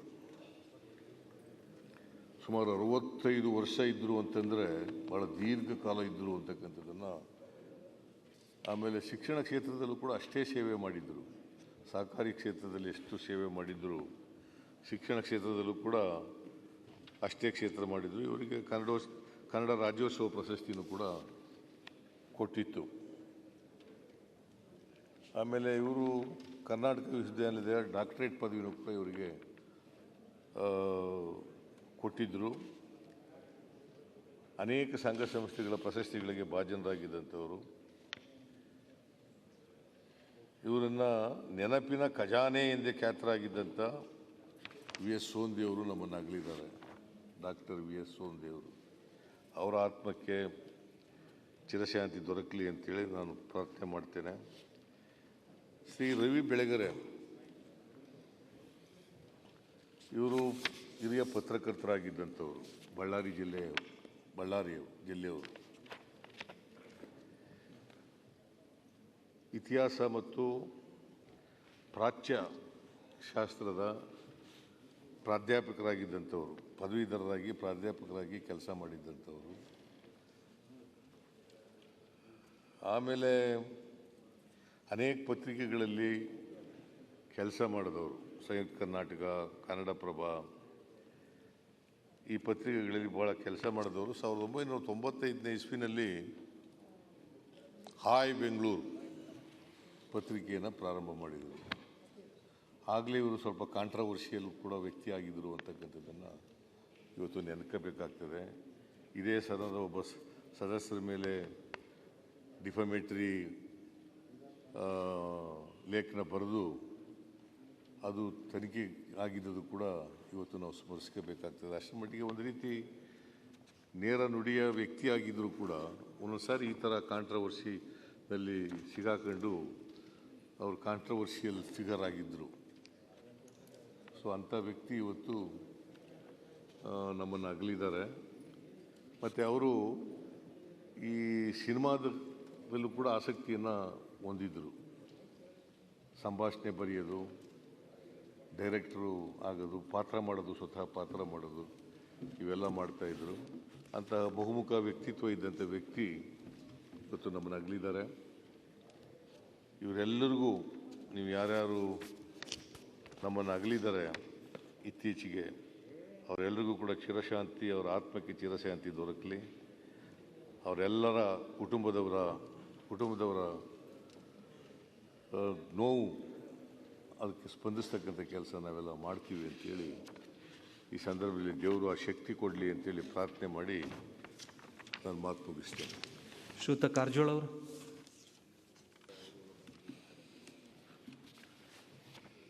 ಸನ್ಮಾನ್ಯ ಸಭಾಧ್ಯಕ್ಷರೇ, ನಮ್ಮನ್ನು ಅಗಲಿರ್ತಕ್ಕಂಥ ಗಣ್ಯಮಾನ್ಯರ ಬಗ್ಗೆ ತಾವು ತಂದಿರತಕ್ಕಂಥ ಸಂತಾಪ ಸೂಚನೆಯಲ್ಲಿ ಭಾಗಿಯಾಗಿ ಮಾತನಾಡಲಿಕ್ಕೆ ಬಯಸ್ತೀನಿ. ಶ್ರೀ ರಾಮ್ ವಿಲಾಸ್ ಪಾಸ್ವಾನ್ರವರು ಕೇವಲ ರಾಜಕಾರಣಿ ಅಲ್ಲ, ಸಾಮಾಜಿಕ ನ್ಯಾಯಕ್ಕೆ ಬದ್ಧರಾಗಿ ಸಮಾಜ ಸೇವೆಯನ್ನು ಮಾಡಿರ್ತಕ್ಕಂಥ ವ್ಯಕ್ತಿ. 9 ಬಾರಿ ಲೋಕಸಭಾ ಸದಸ್ಯರಾಗಿ, 2 ಬಾರಿ ರಾಜ್ಯಸಭಾ ಸದಸ್ಯರಾಗಿ, 1 ಬಾರಿ ಶಾಸಕರಾಗಿ ಅವ್ರು ಮಾಡಿರ್ತಕ್ಕಂಥ ಸೇವೆ ನಾವೆಲ್ಲರೂ ಇವತ್ತು ಸ್ಮರಿಸ್ತಕ್ಕಂಥದ್ದಿದೆ. ಅದರಲ್ಲೂ ಬಡವರ ಬಗ್ಗೆ, ಶೋಷಿತರ ಬಗ್ಗೆ ಅಪಾರವಾದಂಥ ಕಳಕಳಿ ಕಾಳಜಿಯನ್ನು ಹೊಂದಿರತಕ್ಕಂಥ ರಾಮ್ ವಿಲಾಸ್ ಪಾಸ್ವಾನ್ರು ನಿಧನರಾಗಿರ್ತಕ್ಕಂಥದ್ದು ಶೋಷಿತ ವರ್ಗಕ್ಕೆ ಒಂದು ದೊಡ್ಡ ನಷ್ಟ ಅಂಥೇಳಿ ನಾನು ಹೇಳಲಿಕ್ಕೆ ಬಯಸ್ತೇನೆ. ರಾಮ್ ವಿಲಾಸ್ ಪಾಸ್ವಾನ್ರವ್ರಿಗೆ ಎಷ್ಟೊಂದು ಸಾಮಾಜಿಕ ಕಳಕಳಿ ಕಾಳಜಿ ಇತ್ತು ಅಂದರೆ, ಈ ದೇಶದಲ್ಲಿರ್ತಕ್ಕಂಥ ಬಡವರು ಒಂದೂರಿಂದ ಮತ್ತೊಂದು ಊರಿಗೆ ಹೋದರೆ, ಒಂದು ರಾಜ್ಯದಿಂದ ಮತ್ತೊಂದು ರಾಜ್ಯಕ್ಕೆ ಹೋದರೆ ಅವ್ರಿಗೆ ಅಲ್ಲಿಯೂ ಕೂಡ ರೇಷನ್ ಸಿಗಬೇಕು, ಆಹಾರ ಧಾನ್ಯ ಸಿಗಬೇಕು ಅನ್ನೋ ಕಳಕಳಿ ಕಾಳಜಿಯಿಂದ ಒಂದು ದೇಶ ಒಂದು ರೇಷನ್ ಕಾರ್ಡ್ ಅಂತಕ್ಕಂಥ ನೀತಿಯನ್ನು ಜಾರಿಗೆ ತರುವುದರ ಮೂಲಕ ಇವತ್ತು ಸಾಮಾಜಿಕ ನ್ಯಾಯವನ್ನು ಬಡವರಿಗೆ ಒದಗಿಸಿಕೊಟ್ಟಂಥವರು ರಾಮ್ ವಿಲಾಸ್ ಪಾಸ್ವಾನ್ರವರು. ನಾನೊಂದು 2 ಬಾರಿ ಅವ್ರನ್ನ ಭೇಟಿಯಾಗಿದ್ದೆ ಮತ್ತು ಕೋವಿಡ್ ಸಂದರ್ಭದಲ್ಲೂ ಒಂದು ಸಾರಿ ಅವ್ರು ನನಗೆ ಫೋನ್ ಮಾಡಿ ಆಹಾರ ದಾನದ ಬಗ್ಗೆ, ಬಡವರಿಗೆ ಹಂಚತಕ್ಕಂಥದ್ರ ಬಗ್ಗೆ ಕೂಡ ವಿಚಾರಣೆ ಮಾಡಿದ್ದರು. ಅವರೊಬ್ಬರು ಶೋಷಿತ ವರ್ಗದ ನಾಯಕರಲ್ಲ, ಇಡೀ ದೇಶದಲ್ಲಿರ್ತಕ್ಕಂಥ ಬಡವರಿಗೆ ಸಂಬಂಧಪಟ್ಟಂಥ ಒಬ್ಬ ಸಾಮಾಜಿಕ ನ್ಯಾಯವನ್ನು ಕೊಡ್ತಕ್ಕಂಥ ನಾಯಕರಾಗಿದ್ದರು ಅಂಥೇಳಿ ಸಂದರ್ಭದಲ್ಲಿ ಹೇಳಲಿಕ್ಕೆ ಬಯಸ್ತೀನಿ. ಮಾನ್ಯ ಸಭಾಧ್ಯಕ್ಷರೇ, ಡಾಕ್ಟರ್ ವೈ ನಾಗಪ್ಪನವರು ನಮ್ಮವರು ಹರಿಹರದಿಂದ ಶಾಸಕರಾಗಿ, ಮಂತ್ರಿಯಾಗಿ, ಅನೇಕ ಸಂಘ ಸಂಸ್ಥೆಗಳ ಅಧ್ಯಕ್ಷರಾಗಿ ಸಾಮಾಜಿಕ ನ್ಯಾಯದ ಅಡಿಯಲ್ಲಿ ಕೆಲಸ ಮಾಡ್ತಕ್ಕಂಥ ಒಬ್ಬ ವ್ಯಕ್ತಿ. 12ನೇ ಶತಮಾನದ ಶರಣರ ತತ್ವ ಸಿದ್ಧಾಂತಗಳನ್ನು ನಿತ್ಯ ಜೀವನದಲ್ಲಿ ಅಳವಡಿಸಿಕೊಂಡು ಬದುಕಿರ್ತಕ್ಕಂಥ ಒಬ್ಬ ಸಾಮಾಜಿಕ ಕಾರ್ಯಕರ್ತ ಅಂತ ಹೇಳಿದ್ರೆ ತಪ್ಪಾಗಲಿಕ್ಕಿಲ್ಲ. ಡಾಕ್ಟರ್ ರವಿ ಬೆಳಗೆರೆ ಅವರು ನನಗೆ ವೈಯಕ್ತಿಕವಾಗಿ ಭಾಳ ಕ್ಲೋಸ್ ಆಗಿದ್ದರು. ಅವರು ಕೇವಲ ಪತ್ರಕರ್ತರು ಅಷ್ಟೇ ಅಲ್ಲ, ಸಾಹಿತಿಯಾಗಿ, ಕಲಾವಿದರಾಗಿ, ನಿರ್ದೇಶಕರಾಗಿ ಸಾಕಷ್ಟು ಪುಸ್ತಕಗಳನ್ನು ಪ್ರಕಟಿಸಿ ಸಾಹಿತ್ಯ ಕ್ಷೇತ್ರದಲ್ಲಿ ಹೆಸರು ಮಾಡಿರ್ತಕ್ಕಂಥವ್ರು. ಪತ್ರಿಕೋದ್ಯಮದಲ್ಲಿ ನಿರ್ಭೆಡೆಯಿಂದ, ನಿರ್ಭೀತರಾಗಿ, ನಿರ್ದಾಕ್ಷಿಣ್ಯದಿಂದ ವರದಿ ಮಾಡ್ತಕ್ಕಂಥ ಛಾತಿ ಅವ್ರದ್ದಿತ್ತು. ಹೀಗಾಗಿ ರವಿ ಬೆಳಗೆರೆ ಅವರು ನಾಡಿನ ಉದ್ದಗಲಕ್ಕೂ ಸಂಪಾದಕರಾಗಿ, ಹೈ ಬೆಂಗಳೂರು ಸಂಪಾದಕರಾಗಿ ಭಾಳಷ್ಟು ಹೆಸರುವಾಸಿಯಾಗಿದ್ದರು. ಇವತ್ತು ಅವರು ನಮ್ಮನ್ನು ಅಗಲಿದ್ದಾರೆ. ಅವರು 60 ವರ್ಷಕ್ಕೆ ನಮ್ಮನ್ನೆಲ್ಲ ಅಗಲಿರ್ತಕ್ಕಂಥದ್ದು ನೋವಿನ ಸಂಗತಿ. ಅವ್ರ ಕುಟುಂಬದವ್ರಿಗೆ ಆಗಿರ್ತಕ್ಕಂಥ ನೋವಿನಲ್ಲಿ ನಾವು ಕೂಡ ಭಾಗಿಯಾಗಿದ್ದೇವೆ. ಇವತ್ತೇನು ತಾವು ತಂದಿದ್ರಿ ರಾಮ್ ವಿಲಾಸ್ ಪಾಸ್ವಾನ್ರವ್ರ ಬಗ್ಗೆ, ಬಸವಂತರಾವ್ ಪಾಟೀಲ್ರ ಬಗ್ಗೆ, ಕೆ ಮಲ್ಲಪ್ಪನವರು, ರತನ್ ಕುಮಾರ್ ಕಟ್ಟಿಮಾರ್ ಅವರು, ಕೇಂದ್ರ ಸಚಿವರಾಗಿದ್ದ ಜಸ್ವಂತ್ ಸಿಂಗ್ ಅವರು, ಮತ್ತು ಡಾಕ್ಟರ್ ಜಿ ಎಸ್ ಆಮೂರ್ ಅವರು, ಡಾಕ್ಟರ್ ಸ್ವಂದೇ ಅವರು, ರವಿ ಬೆಳಗೆರೆ ಅವರು ಏನು ನಿಧನರಾಗಿರ್ತಕ್ಕಂಥ ತಾವು ಸಂತಾಪ ಸೂಚನೆಯನ್ನು ತಂದಿದ್ದೀರಿ. ಅದಕ್ಕೆ ನಾವು ಕೂಡ ಭಗವಂತನಲ್ಲಿ ಪ್ರಾರ್ಥನೆ ಮಾಡ್ತೀವಿ, ಅವರ ಆತ್ಮಕ್ಕೆ ಚಿರಶಾಂತಿ ಸಿಗಲಿ. ಅವ್ರ ಕುಟುಂಬ ವರ್ಗದವ್ರಿಗೆ ಆಗಿರ್ತಕ್ಕಂಥ ನೋವಿನಲ್ಲಿ ನಾವು ಕೂಡ ಭಾಗಿಯಾಗಿದ್ದೇವೆ. ಅವರು ಹಾಕಿಕೊಂಡಂಥ ಕಾರ್ಯಕ್ರಮಗಳನ್ನು ಮುಂದುವರಿಸ್ತಕ್ಕಂಥದ್ದೇ ಅವರ ಅಭಿಮಾನಿಗಳು ಮತ್ತು ಕುಟುಂಬ ವರ್ಗದವ್ರದ್ದು ನಮ್ಮೆಲ್ಲರ ಜವಾಬ್ದಾರಿ. ಅವರೇನು ಸಮಾಜಕ್ಕಾಗಿ ಕಾರ್ಯಕ್ರಮಗಳನ್ನ ಹಾಕ್ಕೊಂಡಿದ್ದರು ಅವನು ಮುಂದುವರಿಸ್ತಕ್ಕಂಥ ಕೆಲಸದಲ್ಲಿ ನಾವು ಸಹಕರಿಸ್ತೀವಿ ಅಂತಕ್ಕಂಥ ಮಾತನ್ನು ಹೇಳಿ ತಮಗೆ ಅಭಿನಂದಿಸಿ ನನ್ನ ಮಾತು ಮುಗಿಸ್ತೇನೆ. ನಾನು ಶ್ರೀಯುತ ಮಾಧುಸ್ವಾಮಿ ಅವರು. ಮಾನ್ಯ ಅಧ್ಯಕ್ಷರೇ, ತಾವು ತಂದಿರೋ ಸಂತಾಪ ಸೂಚನೆಗೆ ಬೆಂಬಲ ವ್ಯಕ್ತಪಡಿಸಿ ಸನ್ಮಾನ್ಯ ರಾಮ್ ವಿಲಾಸ್ ಪಾಸ್ವಾನ್ ಅವರು ಅಂಬೇಡ್ಕರ್ ಮತ್ತು ಜಗಜೀವನ್ ರಾಮ್ ಆದ ನಂತರ ಆ ಸಮುದಾಯಕ್ಕೆ ಒಬ್ಬ ದೊಡ್ಡ ನಾಯಕರಾಗಿದ್ದರು. ರಾಷ್ಟ್ರ ಮಟ್ಟದಲ್ಲಿ ಸಮುದಾಯನ ಮುನ್ನಡೆಸ್ತಾರೆ ಅಂಥೇಳಿ ಆಸೆ ಇಟ್ಕೊಂಡು ಅವರು ರಾಜಕಾರಣಕ್ಕೆ ಬಂದಾಗ ಇದ್ದವರಲ್ಲಿ ನಾವು ಒಬ್ಬರು. ಬರ್ತಾ ಅವರು ಅಲ್ಲಿ ಉತ್ತರ ಭಾರತ ಅಥವಾ ಬಿಹಾರ್ ಪಾಲಿಟಿಕ್ಸ್ಗೆ ಸ್ವಲ್ಪ ಕನ್ಫೈನ್ ಆದ್ರೇನೋ ಅಂಥೇಳಿ ನನಗನ್ಸುತ್ತೆ. ಎಲ್ಲ ಪಕ್ಷಗಳ ಸರ್ಕಾರದಲ್ಲಿ ಮಂತ್ರಿ ಆಗಿದ್ದವರು. ಜಗಜೀವನ್ ರಾಮ್ ಅವರು ಹೇಗೆ ಅನೇಕ ವರ್ಷಗಳು ಸೆಂಟ್ರಲ್ ಮಿನಿಸ್ಟರ್ ಆಗಿದ್ದರು, ಅದಾದ ನಂತರ ಪಾಸ್ವಾನ್ ಅವರು ಹಾಗೆ ಆಗಿದ್ದರು. ಇವರನ್ನು ಲಾಲು ಪ್ರಸಾದ್ ಯಾದವರು ಹವಾಮಾನ ತಜ್ಞ ಅಂತ ಹೆಸರಿಟ್ಟು ಕರೆಯೋರು ಬಿಹಾರಲ್ಲಿ. ಪಾಸ್ವಾನ್ ಅಂದರೆ ಹವಾಮಾನ ನೋಡ್ತಾರೆ, ಯಾವ ಸರ್ಕಾರ ಬರ್ಬೋದು ಆ ಕಡೆ ಇದ್ದು ಮಿನಿಸ್ಟ್ರ್ ಆಗ್ತಾರೆ ಅಂಥೇಳಿ ಹವಾಮಾನ ತಜ್ಞ ಅಂಥೇಳಿ ಇವರಿಗೆ ಇನ್ನೊಂದು ಹೆಸರಿಟ್ಕೊಂಡು ಕರೀತಾಯಿದ್ರು. ಬಹಳ ಇಲಾಖೆಗಳಲ್ಲಿ ಕೆಲಸ ಮಾಡಿದ್ದಾರೆ. ಅದರಲ್ಲಿ ಪ್ರಮುಖವಾಗಿ ರೈಲ್ವೆನಲ್ಲಿ ಅವರು ಮಾಡಿದ ಕೆಲಸ ಶ್ಲಾಘನೀಯ. ಈಗ ಫುಡ್ ಮಿನಿಸ್ಟರ್ ಆಗಿದ್ದರು ಅವರು. ರಾಜ್ಯ ಸರ್ಕಾರದ ಪರವಾಗಿ ನಾನು ಕೂಡ ಒಂದು ಸಭೆಗೆ ಹೋಗಿದ್ದಾಗ ಚರ್ಚೆ ಮಾಡೋ ಸಮಯದಲ್ಲಿ ನಾವು ಮಹಾಪೂರ ಏನು ಬಂದಿದೆ ಇಲ್ಲಿಗೇನಾದ್ರು ಉಚಿತವಾಗಿ ಅಡಿಷನಲ್ ಆಗಿ ಏನಾದ್ರು ಒಂದಿಷ್ಟು ರೇಷನ್ ಅಲಾಟ್ಮೆಂಟ್ ಕೊಡಿ ಅಂತ ನಾನು ರೈಸ್ ಮಾಡಿದಾಗ ಭಾಳ ಪಾಸಿಟಿವ್ ಆಗಿ ರಿಯಾಕ್ಟ್ ಮಾಡಿದರು. ಎರಡನೇದು ಅಧ್ಯಕ್ಷರೇ, ಭಾಳ ಗೊಂದಲ ಇತ್ತು. ನಾವೇನು ಹೆಬ್ಬೆಟ್ಟುತ್ತಾ ಇದ್ವಿ, ಇದು ಕೆಲವರಿಗೆಲ್ಲ ಬೆರಳು ಸೌದೋಗಿದೆ ಸರ್, ಫೇಸು ಅಥವಾ ಕಣ್ಣನ್ನು ಕೂಡ ಐಡೆಂಟಿಫೈ ಮಾಡೋ ಸ್ಥಿತಿನ ನಿರ್ಮಾಣ ಮಾಡಬೇಕಾಗುತ್ತೆ ಅಂದಾಗ ತಕ್ಷಣ ಒಪ್ಕೊಂಡ್ರವರು, you are right, it is happening ಅಂತೇಳಿ. ಮತ್ತು ಈ one nation one card concept ಅವ್ರಿಗೆ ಬಂದಿದ್ದು ನಿಜವಾಗ್ಲೂ ಭಾಳ ದೊಡ್ಡ ಕಾನ್ಸೆಪ್ಟು. ಅನೇಕ ಜನ ನಮ್ಮಲ್ಲೇ ಇರೋರು, ಕಾರ್ಡ್ ತೊಗೊಂಡಿರೋರು ಅಕಸ್ಮಾತ್ ಬೇರೆ ಕಡೆಗೆ ಹೋದರೆ ಮತ್ತೆ ಬಂದು ಕಾರ್ಡ್ ಬದಲಾವಣೆಗೆ ತಿಂಗಳುಗಟ್ಟಲೆ ತಿರುಗೋರು. ಇದೆಲ್ಲದನ್ನು ತಪ್ಪಿಸಿ ಒಂದು ರಾಷ್ಟ್ರಕ್ಕೆ ಒಂದು ಕಾರ್ಡ್ ಇರಬೇಕು ಅನ್ನೋ ತೀರ್ಮಾನ ಮಾಡಿದ್ದು ಅವರ ದೊಡ್ಡ ತೀರ್ಮಾನಗಳಲ್ಲಿ ಒಂದು ಅಂತ ಹೇಳ್ತಾ, ಅಂಥವರು ನಮ್ಮ ಮಧ್ಯೆ ಇಲ್ಲ. ಅದು ಸರಿ ಟೈಮು ಬಿಹಾರ್ ಎಲೆಕ್ಷನ್ ಬರುವಾಗ ಮಗ ಒಂದು ಕಡೆ ಹೋಗುವಾಗ ಪಾಸ್ವಾನ್ ಅವರ ಮಾರ್ಗದರ್ಶನ ಇಲ್ದಂಗೆ ಆಗಿದ್ದು ನಿಜವಾಗ್ಲೂ ಆ ರಾಜ್ಯದ ರಾಜಕಾರಣಕ್ಕೇ ಬೇರೆ ತಿರುವು ಬಂತು ಅಂತ ನಾನು ಭಾವಿಸ್ಕೊಂಡು, ಪಾಸ್ವಾನ್ ಅವರು ಈ ರಾಷ್ಟ್ರಕ್ಕೆ ಮಾಡಿರೋ ಸೇವೆನ ಸ್ಮರಣೆ ಮಾಡಿ ಮತ್ತು ಅವ್ರ ಕುಟುಂಬದ ಎಲ್ಲರಿಗೆ ಇದನ್ನು ಬರೆಸೋ ಶಕ್ತಿ ಕೊಡಲಿ ಅಂತ ಆಶಿಸಿಬಿಟ್ಟು, ಮತ್ತು ಸನ್ಮಾನ್ಯ ಜಸ್ವಂತ್ ಸಿಂಗ್ ಅವರು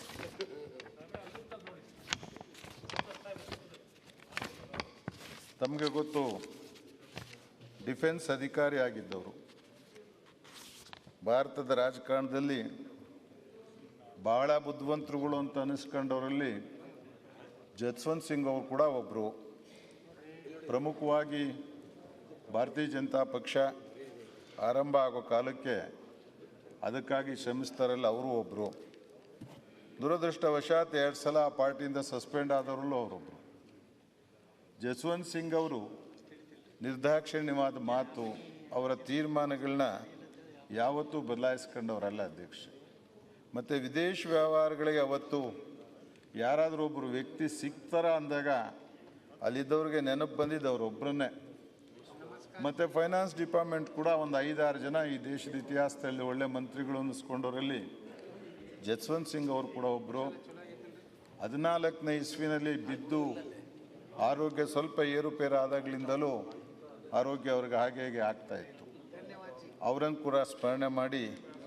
ಏನೋ ಒಂದು ಕನ್ಫ್ಯೂಷನ್ ಇದೆ, ನ್ಯೂಸ್ ಪೇಪರ್ಗಳಲ್ಲಿ, ಅದರಲ್ಲೂ ಸಂಯುಕ್ತ ಕರ್ನಾಟಕದಲ್ಲಿ ಅವರು 5 ಸಲ ರಾಜ್ಯಸಭಾ ಸದಸ್ಯರಾಗಿದ್ದು ಅಂತ ವರದಿಯಾಗಿದೆ. ತಾವು 4 ಸಲ ಅಂತ ಹೇಳಿದ್ದೀರಿ. ಇನ್ನು ಸ್ವಲ್ಪ ತೆಗೆಸ್ದು ಸರಿ ಮಾಡಬೇಕು, ಯಾಕಂದರೆ ದಾಖಲೆನಲ್ಲಿ ಹೋಗುತ್ತೆ. 5 ಸಲ ಅಂತೇಳಿ ಪತ್ರಿಕೆಗಳು ವರದಿ ಇದೆ. ಅಲ್ಲ, ನ್ಯೂಸ್ ಪೇಪರ್ ಸಂಯುಕ್ತ ಕರ್ನಾಟಕ, ನಾನು ಡೇಟ್ ಕೂಡ ಹೇಳ್ತೀನಿ, ಅದು ಸರಿ ಮಾಡ್ಕೋಬೇಕಷ್ಟೇ. ನನಗೇನಿಲ್ಲ, ಯಾವ್ದು ಸರಿ ಇದೆ ಅಂತ ಇನ್ನೊಂದ್ಸಲ ನಾನು ವೆರಿಫೈ ಮಾಡ್ತೀನಿ. ನೋ ಮ್ಯಾಟರ್, ಆಗಲಿ. ಇನ್ನು ನಾಗಪ್ಪನವರು ಮತ್ತು ಮಲ್ಲಪ್ಪನವರು ಇಬ್ಬರೂ ಕೂಡ ಹರಿಹರಕ್ಕೆ ಶಾಸಕರಾಗಿದ್ದವರು. ಮತ್ತು ಮಲ್ಲಪ್ಪನವರು ಮಾಯ್ಕೊಂಡಕ್ಕೆ ಒಂದು ಸಲ ಶಾಸಕರಾಗಿದ್ದರೆ. ನಾಗಪ್ಪನವರು 89ರಲ್ಲಿ ನಮ್ಮ ಜೊತೆನೇ ಈ ಸಭೆನ ಪ್ರವೇಶ ಮಾಡಿದವರು, ಭಾಳಷ್ಟು ಕಳಕಳಿ ಇಟ್ಕೊಂಡಿದ್ದವರು. ತದನಂತರ ಮಂತ್ರಿಯಾಗಿ ಕೂಡ ಇಲ್ಲಿ ಕೆಲಸ ಮಾಡಿದ್ರು. ಅದೇ ರೀತಿ ಮಲ್ಲಪ್ಪನವರು ಕೂಡ ಬಹಳ ಸಿಂಪಲ್ ಆಗಿದ್ದು ರಾಜಕಾರಣಕ್ಕೆ ಬಂದು ಬಹುಶಃ ತಮ್ಮನ್ನು ತೊಡಗಿಸ್ಕೊಂಡಿದ್ರು. ಇವರ ಆತ್ಮಕ್ಕೂ ಶಾಂತಿ ಸಿಗಲಿ ಅಂತ ಹೇಳ್ತಾ, ಇನ್ನು ಅಮೂರ ಅವರು ಅಧ್ಯಕ್ಷರೇ, ಇವ್ರ ಬಗ್ಗೆ ಸ್ವಲ್ಪ ಮಾತಾಡಬೇಕಾಗತ್ತೆ. ಅಮೂರ ಅವರು ಬಹುಶಃ ಅತ್ಯಂತ ಶ್ರೇಷ್ಠ ವಿಮರ್ಶಕರಲ್ಲಿ ಒಬ್ಬರು, ಅತ್ಯಂತ ಶ್ರೇಷ್ಠ ವಿಮರ್ಶಕರಲ್ಲಿ. ದಿ ಕಾನ್ಸೆಪ್ಟ್ ಆಫ್ ಕಾಮಿಡಿ ಇವ್ರದ್ದು ಇಂಗ್ಲೀಷ್ ಮತ್ತು ಜರ್ಮನಲ್ಲಿ ಪ್ರಕಟ ಆಯಿತು. ಮತ್ತು ನಮ್ಮ ಸನ್ಮಾನ್ಯ ಕುವೆಂಪುರವ್ರದ್ದು, ದಾರಾ ಬೇಂದ್ರೆ ಅವ್ರದ್ದು, ಚನ್ವೀರ್ ಕಣ್ವಿ ಅವ್ರದ್ದು, ಶಿವರುದ್ರಪ್ಪನವ್ರ ಕವಿತೆಗಳನ್ನ ಮತ್ತು ಸರ್ವಜ್ಞ ಮತ್ತು ಬಸವಣ್ಣವ್ರ ವಚನನ ಇಂಗ್ಲೀಷ್ಗೆ ಟ್ರಾನ್ಸ್ಫರ್ ಮಾಡಿರೋ ಕೀರ್ತಿ ಅಮೂರ ಅವ್ರಿಗೆ ಸಿಗುತ್ತೆ. ಇವರು ಬೈ ಪ್ರೊಫೆಷನ್ ಇಂಗ್ಲೀಷ್ ಲೆಕ್ಚರರ್ ಆಗಿದ್ದವರು. 50ಕ್ಕೂ ಹೆಚ್ಚಿನ ಕೃತಿ ರಚಿಸಿ ಇದರಲ್ಲಿ ಅವರು ಭಾಳ ಹೆಸರಾಗಿದ್ದು ನೀರಿನ ಮೇಲೆ ಗುಳ್ಳೆ ಅಂತೇಳಿ. ಹಾಗಾಗಿ ಅವ್ರ ಸೇವೆ ಏನಿದೆ ನಿಜವಾಗ್ಲೂ ಸಾಹಿತ್ಯ ಕ್ಷೇತ್ರಕ್ಕೆ ಅತ್ಯಂತ ಹೆಚ್ಚಾಗಿ ಹಾಕಿದ್ದಾರೆ ಅಂತ ಹೇಳ್ತಾ, ಇದ್ರ ಜೊತೆಗೆ ಶ್ರೀರಂಗ ಅವ್ರದ್ದು, ಕುವೆಂಪುರವ್ರದ್ದು, ಕಾರ್ನಾಡ್ದು ಅನಂತಮೂರ್ತಿ ಕೃತಿಗಳನ್ನ ವಿಮರ್ಶೆಗಳನ್ನ ಭಾಳ ನೇರವಾಗಿ ಬರೆದಿರುವಂಥ ಶ್ರೇಷ್ಠವಾದ ಸಾಹಿತಿ ಇವತ್ತು ನಮ್ಮನ್ನು ಬಿಟ್ಟು ಅಗಲವ್ರೆ. ಬರವಣಿಗೆ ನನ್ನ ಚಟ ಅಂತ ಅವ್ರು ಬರ್ಕೊಳೋದು. ಮತ್ತು 95ನೇ ವಯಸ್ಸಲ್ಲಿ ಲೋಕಯಾತ್ರೆ ಭಗವದ್ಗೀತೆ 2000 ಪುಟಗಳ ಸಾಹಿತ್ಯನ ಇಂಗ್ಲೀಷಿಂದ ಕನ್ನಡಕ್ಕೆ ಭಾಷಾಂತರಿಸ್ತಾರೆ. ಅವರು ಇವತ್ತು ನಮ್ಮ ಜೊತೆ ಇಲ್ಲ. ನಮಗೆ ಇಂಥ ಸಾಹಿತಿಗಳ ಕೊರತೆ ಯಥೇಚ್ಛವಾಗಿ ಆಗ್ತಿದೆ ಅಂತ ಭಾವಿಸಿ, ಸನ್ಮಾನ್ಯ ರವಿ ಬೆಳಗೆರೆ ಅವರು ನಮಗೆಲ್ಲ ಚೆನ್ನಾಗಿ ಗೊತ್ತಿದ್ದವರು. ನಾನು ಅವ್ರ ಪುಸ್ತಕಗಳನ್ನ ಸರಿಸುಮಾರು ಎಲ್ಲ ಓದಿದ್ದೀನಿ. ಭಾಳ ಮೆಚೂರ್ಡ್ ಲಿಟ್ರೇಚರ್ ಅಂತ ಓದಿದ್ರು, ಓದಿಸ್ಕೊಂಡು ಹೋಗುತ್ತೆ ಪುಸ್ತಕ ಅನ್ನೋದು ಒಂದು ನಮ್ಮ ಚಟ. ಆ ಪುಸ್ತಕ ಇಟ್ಕೊಂಡ್ರೆ ಕೊನೆ ಪೇಜ್ವರೆಗೂ ಹೋಗ್ಬಿಡೋದು. ಅದು 1-2 ಗಂಟೆ 3 ಗಂಟೆ ಪುಸ್ತಕ ಏನಾದರೂ ಯಾವ್ದಾದ್ರು ಓದಿಸ್ಕೊಂಡು ಹೋಗ್ತಿದ್ದಿದ್ದು. ಮತ್ತು ಇವತ್ತಿನ ಕಾಲಕ್ಕೆ ಲೌಕಿಕಕ್ಕೆ ಹತ್ರದಲ್ಲಿ ಬರೀತಿದ್ದರಲ್ಲಿ ಬೆಳಗೆರೆಯವರು ಕೂಡ ಒಬ್ಬರು. ಮತ್ತು ಎಲ್ಲದನ್ನು ನೇರವಾಗಿ ಅವ್ರದ್ದೇನಿದೆ ಮುಚ್ಚುಮರೆ ಇಲ್ಲದೆ ಬರ್ಕೊಂಡು ಆ ಮುನ್ನುಡಿನಲ್ಲೇ ಎಲ್ಲ ಬರ್ಕೊಂಬಿಡೋರು, ನಾನಂಥವನು ಇಂಥವನು, ನಾನೇನು ಒಳ್ಳೆಯವನಲ್ಲ, ಹಾಗೆ ಹೀಗೆ ಅಂತೇಳಿ. ಆದರೆ ಸಾಹಿತ್ಯ ಕ್ಷೇತ್ರದಲ್ಲಿ ಎಲ್ಲ ರಂಗಗಳನ್ನ ಪರಿಚಯ ಮಾಡಿಕೊಟ್ರು. ಸಿನಿಮಾದಿಂದ ಹಿಡಿದು ರಂಗ ಅಂದರೆ ನಾಟಕ ಕಲೆಯವರೆಗೆ ಎಲ್ಲ ಕ್ಷೇತ್ರಗಳಲ್ಲಿ ಪುಸ್ತಕ ಬರೆದು ಸಾಹಿತ್ಯದಲ್ಲಿ ಎಲ್ಲ ಕ್ಷೇತ್ರಗಳನ್ನ ಪರಿಚಯ ಮಾಡಿಕೊಟ್ಟಂಥ ಕೀರ್ತಿ ರವಿ ಬೆಳಗೆರೆ ಅವ್ರಿಗೆ ಸಲ್ಲುತ್ತೆ. ಇದ್ರ ಜೊತೆಗೆ ಹಿಮಾಚಲದಲ್ಲಿ ಯುದ್ಧಗಳಲ್ಲಿ ಮತ್ತೊಂದರಲ್ಲಿ ಖುದ್ದು ಅವರೇ ಹೋಗಿ ಅಲ್ಲಿಯ ತಾಪತ್ರಯಗಳನ್ನ ಅನುಭವಿಸಿ ಪುಸ್ತಕಗಳನ್ನ ಬರೆದಿದ್ದು ಅವ್ರಿಗೆ ದೊಡ್ಡ ಕೀರ್ತಿ ಅಂತ ಹೇಳ್ತಾ, ಅವ್ರದ್ದು ಕಾಂಟ್ರವರ್ಸಿ, ಅವರು ಲಂಕೇಶ್ ಪೇಪರಲ್ಲಿ ಬರಿಬೇಕಾದ್ರಿಂದ ಹಿಡಿದು ಅವ್ರದ್ದೇ ಪತ್ರಿಕೆ ಮಾಡ್ಕೊಂಡ್ಮೇಲೆ ಸುಮಾರು ದಿವಸಗಳು ಕಾಂಟ್ರವರ್ಸಿಯನ್ನು ಜೀವಂತವಾಗಿ ಇಟ್ಕೊಂಡು ಒಳ್ಳೆಯ ಸ್ಕೂಲ್ ಆರಂಭ ಮಾಡಿದರು. ಪ್ರಾರ್ಥನಾ ಸುಮಾರು 10,000 ಮಕ್ಕಳು ಓದ್ತಾ ಇರೋಂಥ ಶಾಲೆ. ಆ ಶಾಲೆ ಬಗ್ಗೆ ಭಾಳ ಅಭಿಮಾನದಿಂದ ಬರ್ಕೊಳೋರು ಅವರು.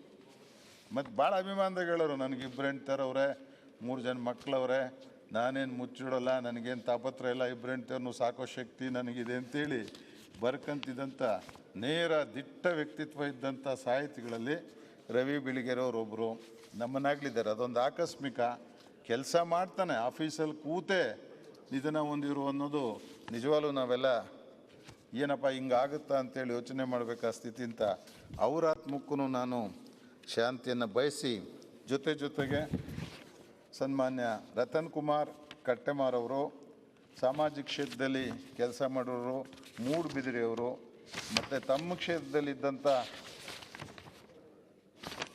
ಸನ್ಮಾನ್ಯ ಸಹಕಾರಿಗಳಾಗಿ ಸೋಂದೆಯವರು, ಡಾಕ್ಟರ್ ಸೋಂದೆಯವರು, ಮತ್ತು ನಮ್ಮ ಇನ್ನೊಬ್ಬರು ಶಾಸಕರಾಗಿದ್ದಂಥ ಐರೋಜಿ ಪಾಟೀಲ್ ಅವರು, ಇವರ ಆತ್ಮಕ್ಕೆ ಭಗವಂತ ಚಿರಶಾಂತಿನ ಕೊಡಲಿ, ಅವ್ರ ಕುಟುಂಬದವ್ರಿಗೆ ಇದನ್ನು ಬರೆಸೋ ಶಕ್ತಿ ಕೊಡಲಿ ಅಂತ ಹೇಳಿ ಆಶಿಸ್ಬಿಟ್ಟು ಮಾತಾಡಲಿಕ್ಕೆ ಅವಕಾಶ ಕೊಟ್ಟು ತಮ್ಗೆ ವಂದಿಸಿ ನನ್ನ ಮಾತು ಮುಗಿಸ್ತೀನಿ. ಕುಮಾರಸ್ವಾಮಿ ಅವರು. ಮಾನ್ಯ ಸಭಾಧ್ಯಕ್ಷರೇ, ತಾವು ತಂದಿರತಕ್ಕಂಥ ಸಂತಾಪ ಸೂಚಕ ನಿರ್ಣಯಕ್ಕೆ ನಾನು ಕೂಡ ಬೆಂಬಲ ವ್ಯಕ್ತಪಡಿಸಿ, ಈಗಾಗಲೇ ಭಾಳಷ್ಟು ನಾಯಕರು ಇದ್ರ ಬಗ್ಗೆ ಮಾತನಾಡಿದ್ದಾರೆ. ಶ್ರೀ ರಾಮವಿಲಾಸ್ ಪಾಸ್ವಾನ್ರವರು ನಮ್ಮ ದೇಶದ ಒಬ್ಬ ದಲಿತ ನಾಯಕರಾಗಿ ರಾಜಕಾರಣದಲ್ಲಿ ಭಾಳಷ್ಟು ಅನುಭವವನ್ನು ಹೊಂದಿ 9 ಸಾರಿ ಲೋಕಸಭಾ ಸದಸ್ಯರಾಗೋದು, ರಾಜ್ಯಸಭಾ ಸದಸ್ಯರಾಗೋದು, ಶಾಸಕರಾಗೋದು ಅಷ್ಟು ಸುಲಭ ಅಲ್ಲ ಇವತ್ತಿನ ರಾಜಕಾರಣದಲ್ಲಿ. ಆದರೆ ಅದರ ಮಧ್ಯೆ ಈ ರಾಜಕಾರಣವನ್ನು ಮಾಡಿ ಜೊತೆಗೆ ಎಲ್ಲ ಪಕ್ಷಗಳಲ್ಲೂ ಎಲ್ಲ ಪಕ್ಷಗಳ ಪ್ರಧಾನಮಂತ್ರಿಗಳು ಕೂಡ ಆದಾಗ ಅಧಿಕಾರವನ್ನು ಹೊಂದತಕ್ಕಂಥದ್ದು ಅಷ್ಟು ಸುಲಭದ ಮಾತಲ್ಲ. ಅದೊಂದು ರೀತಿಯ ಚಾಕಚಕ್ಯತೆಯ ಪ್ರಶ್ನೆ ಅದು. ನನಗೆ ಜ್ಞಾಪಕ ಇರೋ ಹಾಗೆ ಮೊನ್ನೆ ಸಭಾಧ್ಯಕ್ಷ ಲೋಕಸಭೆಯಲ್ಲಿ ಅತ್ಯಂತ ಹೆಚ್ಚು ಮತಗಳ ಅಂತರದಿಂದ ಜಯಿಸಿದಂಥ ಒಬ್ಬ ಸದಸ್ಯ ಆಗಿದ್ದರು ಅನ್ನೋದನ್ನು ನಾವು ಮರೆಯಬಾರದು. 5.5 ಲಕ್ಷಕ್ಕೂ ಹೆಚ್ಚು ಮತಗಳ ಅಂತರದಿಂದ ಒಂದು ಸಾರಿ ಗೆದ್ದಿದ್ದರು. ಹಾಗೆ ನಾವು ಚುನಾವಣೆಯಲ್ಲಿ ನಿಂತಾಗೆಲ್ಲ ನಮ್ಮ ಜನತಾದಳದ ಪಕ್ಷದ ಪರವಾಗಿ 2 ಸಾರಿ ಪ್ರಚಾರಕ್ಕೂ ಕೂಡ ಬಂದಿದ್ದರು ಅವರು. ಜೊತೆಗೆ ಮಾನ್ಯ ನಮ್ಮ ದೇವೇಗೌಡರವರು ಪ್ರಧಾನಮಂತ್ರಿಯಾಗಿದ್ದಂಥ ಕಾಲದಲ್ಲಿ ರೈಲ್ವೆ ಸಚಿವರಾಗಿದ್ದರು. ಆ ಸಂದರ್ಭದಲ್ಲಿ ನಮ್ಮ ಕರ್ನಾಟಕಕ್ಕೂ ಕೂಡ ಸಾಕಷ್ಟು ಸೇವೆಯನ್ನು ಸಲ್ಲಿಸಿದ್ದಾರೆ. ಎಲ್ಲಕ್ಕಿಂತ ಹೆಚ್ಚಾಗಿ ಒಬ್ಬ ಸಾಮಾಜಿಕ ಕಾರ್ಯಕರ್ತಾಗಿ, ಒಬ್ಬ ಸಮಾಜ ಸುಧಾರಕನಾಗಿ, ನಮ್ಮ ಶೋಷಿತ ಸಮಾಜದ ಉನ್ನತಿಗಾಗಿ ಎಲ್ಲ ಹಂತದಲ್ಲೂ ಕೂಡ ಅನೇಕ ಕಾರ್ಯಕ್ರಮಗಳನ್ನು ಹಮ್ಮಿಕೊಂಡು ಇವತ್ತು ನಮ್ಮೆಲ್ಲ ಜನರಿಗೆ ಒಂದು ವರದಾನ ಆಗಿದ್ದರು. ಇಂಥ ಒಬ್ಬ ವ್ಯಕ್ತಿಯನ್ನು, ಒಬ್ಬ ನಾಯಕನನ್ನು ಕಳೆದುಕೊಂಡು ಇವತ್ತು ನಮ್ಮ ಶೋಷಿತ ವರ್ಗ ಬಡವಾಗಿದೆ. ಇವರು ಒಂದು ಮಾಡಿದಂಥ ಸೇವೆಯನ್ನು ನಾನು ಕೂಡ ಸ್ಮರಿಸ್ತೇನೆ. ಇವರು ಹಾಕಿಕೊಟ್ಟಂಥ ಕಾರ್ಯಕ್ರಮಗಳನ್ನು ಕೇಂದ್ರ ಸರ್ಕಾರ ಇರ್ಬೋದು, ರಾಜ್ಯ ಸರ್ಕಾರ ಇರ್ಬೋದು, ಇವುಗಳನ್ನು ಮುಂದುವರಿಸಬೇಕೆಂಬತಕ್ಕಂಥ ಮಾತನ್ನು ಹೇಳಿ, ಅದೇ ಥರದಲ್ಲಿ ಡಾಕ್ಟರ್ ವೈ ನಾಗಪ್ಪನವರು ಶಾಸಕರಾಗಿದ್ದಾಗ ನಾವು ಕೂಡ ಶಾಸಕರಾಗಿದ್ವಿ. ಶ್ರೀ ಬಸವಂತ ಐರೋಜಿ ಪಾಟೀಲರು, ಮಲ್ಲಪ್ಪನವರು, ಶ್ರೀ ಕಟ್ಟೆಮಾರ್ ಅವರು, ಜಸ್ವಂತ್ ಸಿಂಗ್ ಅವರು ಕೇಂದ್ರ ಸಚಿವರಾಗಿ ಒಬ್ಬ ಅತ್ಯಂತ ಹಿರಿಯ ರಾಜಕಾರಣಿ, ಆಡಳಿತಗಾರಾಗಿ ಎಲ್ರಿಗೂ ಮೇಲ್ಪಂಕ್ತಿಯಾಗಿದ್ದರು. ಹಾಗೇನೊಬ್ಬ ಸಾಹಿತಿಯಾಗಿ ಅಮೂರ್ ಅವರು ಮಾಡಿದಂಥ ಸೇವೆ ಅತ್ಯಂತ ಗಣನೀಯವಾಗಿತ್ತು. ಹಾಗೆ ಸೋಂದೆಯವರು, ಜೊತೆಗೆ ಶ್ರೀ ರವಿ ಬೆಳಗೆರೆಯವರು, ಮಾನ್ಯ ನಮ್ಮ ಸಚಿವರು ಹೇಳಿದ ರೀತಿಯಲ್ಲಿ ತುಂಬ ನೇರ ನುಡಿಯ ದಿಟ್ಟ ಮಾತಿನ ವ್ಯಕ್ತಿ. ಆ ರೀತಿ ಮಾತನಾಡೋರು ಬಹಳ ಅಪರೂಪ. ಅದು ಇವತ್ತಿನ ದಿನಗಳಲ್ಲಿ ಅಷ್ಟೊಂದು ನೇರವಾಗಿ ಯಾವುದೇ ವಿಚಾರ ಇರಲಿ ತುಂಬ ನೇರವಾಗಿ ಮಾತನಾಡ್ತಾಯಿದ್ರು. ಅದು ಕೆಲವರಿಗೆ ಖುಷಿ ಕೊಟ್ಟರೆ ಕೆಲವರಿಗೆ ಇರಿಸುಮುರುಸು ಮಾಡ್ತಿತ್ತು, ಕೆಲವರಿಗೆ ಅನೇಕ ರೀತಿಯಲ್ಲಿ ನಾನಾ ವ್ಯಾಖ್ಯಾನಗಳಿಗೆ ದಾರಿಯಾಗಿತ್ತು. ಅದೇ ರೀತಿ ನಮ್ಮ ಸದಸ್ಯರೊಬ್ಬರ ಮೇಲೆ ಕೂಡ ಅವರು ಮಾಡಿದಂಥ ವ್ಯಾಖ್ಯಾನದ ಮೇಲೆ ಒಂದು ಡೆಫಮೇಟರಿ ಕೇಸ್ ಕೂಡ ಇತ್ತು, ತಮಗೂ ಕೂಡ ಗೊತ್ತಿರತಕ್ಕಂಥದ್ದು. ಹೀಗೆ ಈ ಮಹನೀಯರು ನಮ್ಮನ್ನು ಅಗಲಿದ್ದಾರೆ. ಅವರು ಮಾಡಿದಂಥ ಸೇವೆಯನ್ನು ನಾವು ಸ್ಮರಿಸ್ತೇವೆ. ಈ ಒಂದು ಮಹನೀಯರಿಗೆ ನಾನು ಕೂಡ ನಮ್ಮ ಪಕ್ಷದ ಪರವಾಗಿ ಸಂತಾಪವನ್ನು ಸೂಚನೆ ಮಾಡಿ, ಭಗವಂತ ಅವರ ಕುಟುಂಬಕ್ಕೆ ಅವರನ್ನೆಲ್ಲ ಅಗಲಿಕೆಯ ಶಕ್ತಿಯನ್ನು ಭರಿಸಲಿ ಅಂತಕ್ಕಂಥ ಮಾತನ್ನು ಹೇಳಲಿಕ್ಕೆ ಬಯಸ್ತೇನೆ. ನಮಸ್ಕಾರ. ಯುಟಿ ಖಾದರ್, ಕೊನೆಯಲ್ಲಿ ಮಹೇಶ್ ಲಾಸ್ಟ್. ಸಭಾಧ್ಯಕ್ಷರೇ, ತಾವು ತಂದಂಥ ಸಂತಾಪ ಸೂಚನೆ ಬೆಂಬಲ ಸಲ್ಲಿಸಿಕೊಂಡು ಬಹುಶಃ ಹಲವಾರು ನಮ್ಮ ಕಿರಿಯ ನಾಯಕರು ನಮ್ಮನ್ನು ಅಗಲಿದ್ದಾರೆ, ಅವ್ರಿಗೆಲ್ಲರಿಗೂ ಕೂಡ ನಮ್ಮ ಆತ್ಮಶಾಂತಿ ಸಿಗಲಿ ಅಂತ ಹೇಳಿಕೊಂಡು ಬಹುಶಃ ಇವತ್ತು ಅತ್ಯಂತ ಹಿರಿಯ ನಾಯಕರಾಗಿದ್ದಂಥ ಶ್ರೀ ರಾಮ್ ವಿಲಾಸ್ ಪಾಸ್ವಾನ್ ಅವರು, ಬಹುಶಃ ನನಗೆ ಅವರ ಪರಿಚಯ ಸ್ವಲ್ಪ ಕಡೆಗಳಿಗೆ ಪರಿಚಯ ಆದರೂ ಕೂಡ ಮತ್ತು ಅತ್ಯಂತ ಕಿರಿಯನಾಗಿದ್ದರೂ ಕೂಡ ಒಬ್ಬ ಹಿರಿಯ ರಾಜಕಾರಣಿ ಯಾವ ರೀತಿ ಯುವಕರಿಗೆ ಬೆಂಬಲ ಕೊಡ್ತಾರೆ ಅಂತ ಹೇಳಿದರೆ ಅವ್ರಿಗೊಂದು ಉದಾಹರಣೆ ಹೇಳಲಿಕ್ಕೆ ನಾನು ಇವತ್ತು ಬಯಸ್ತೇನೆ.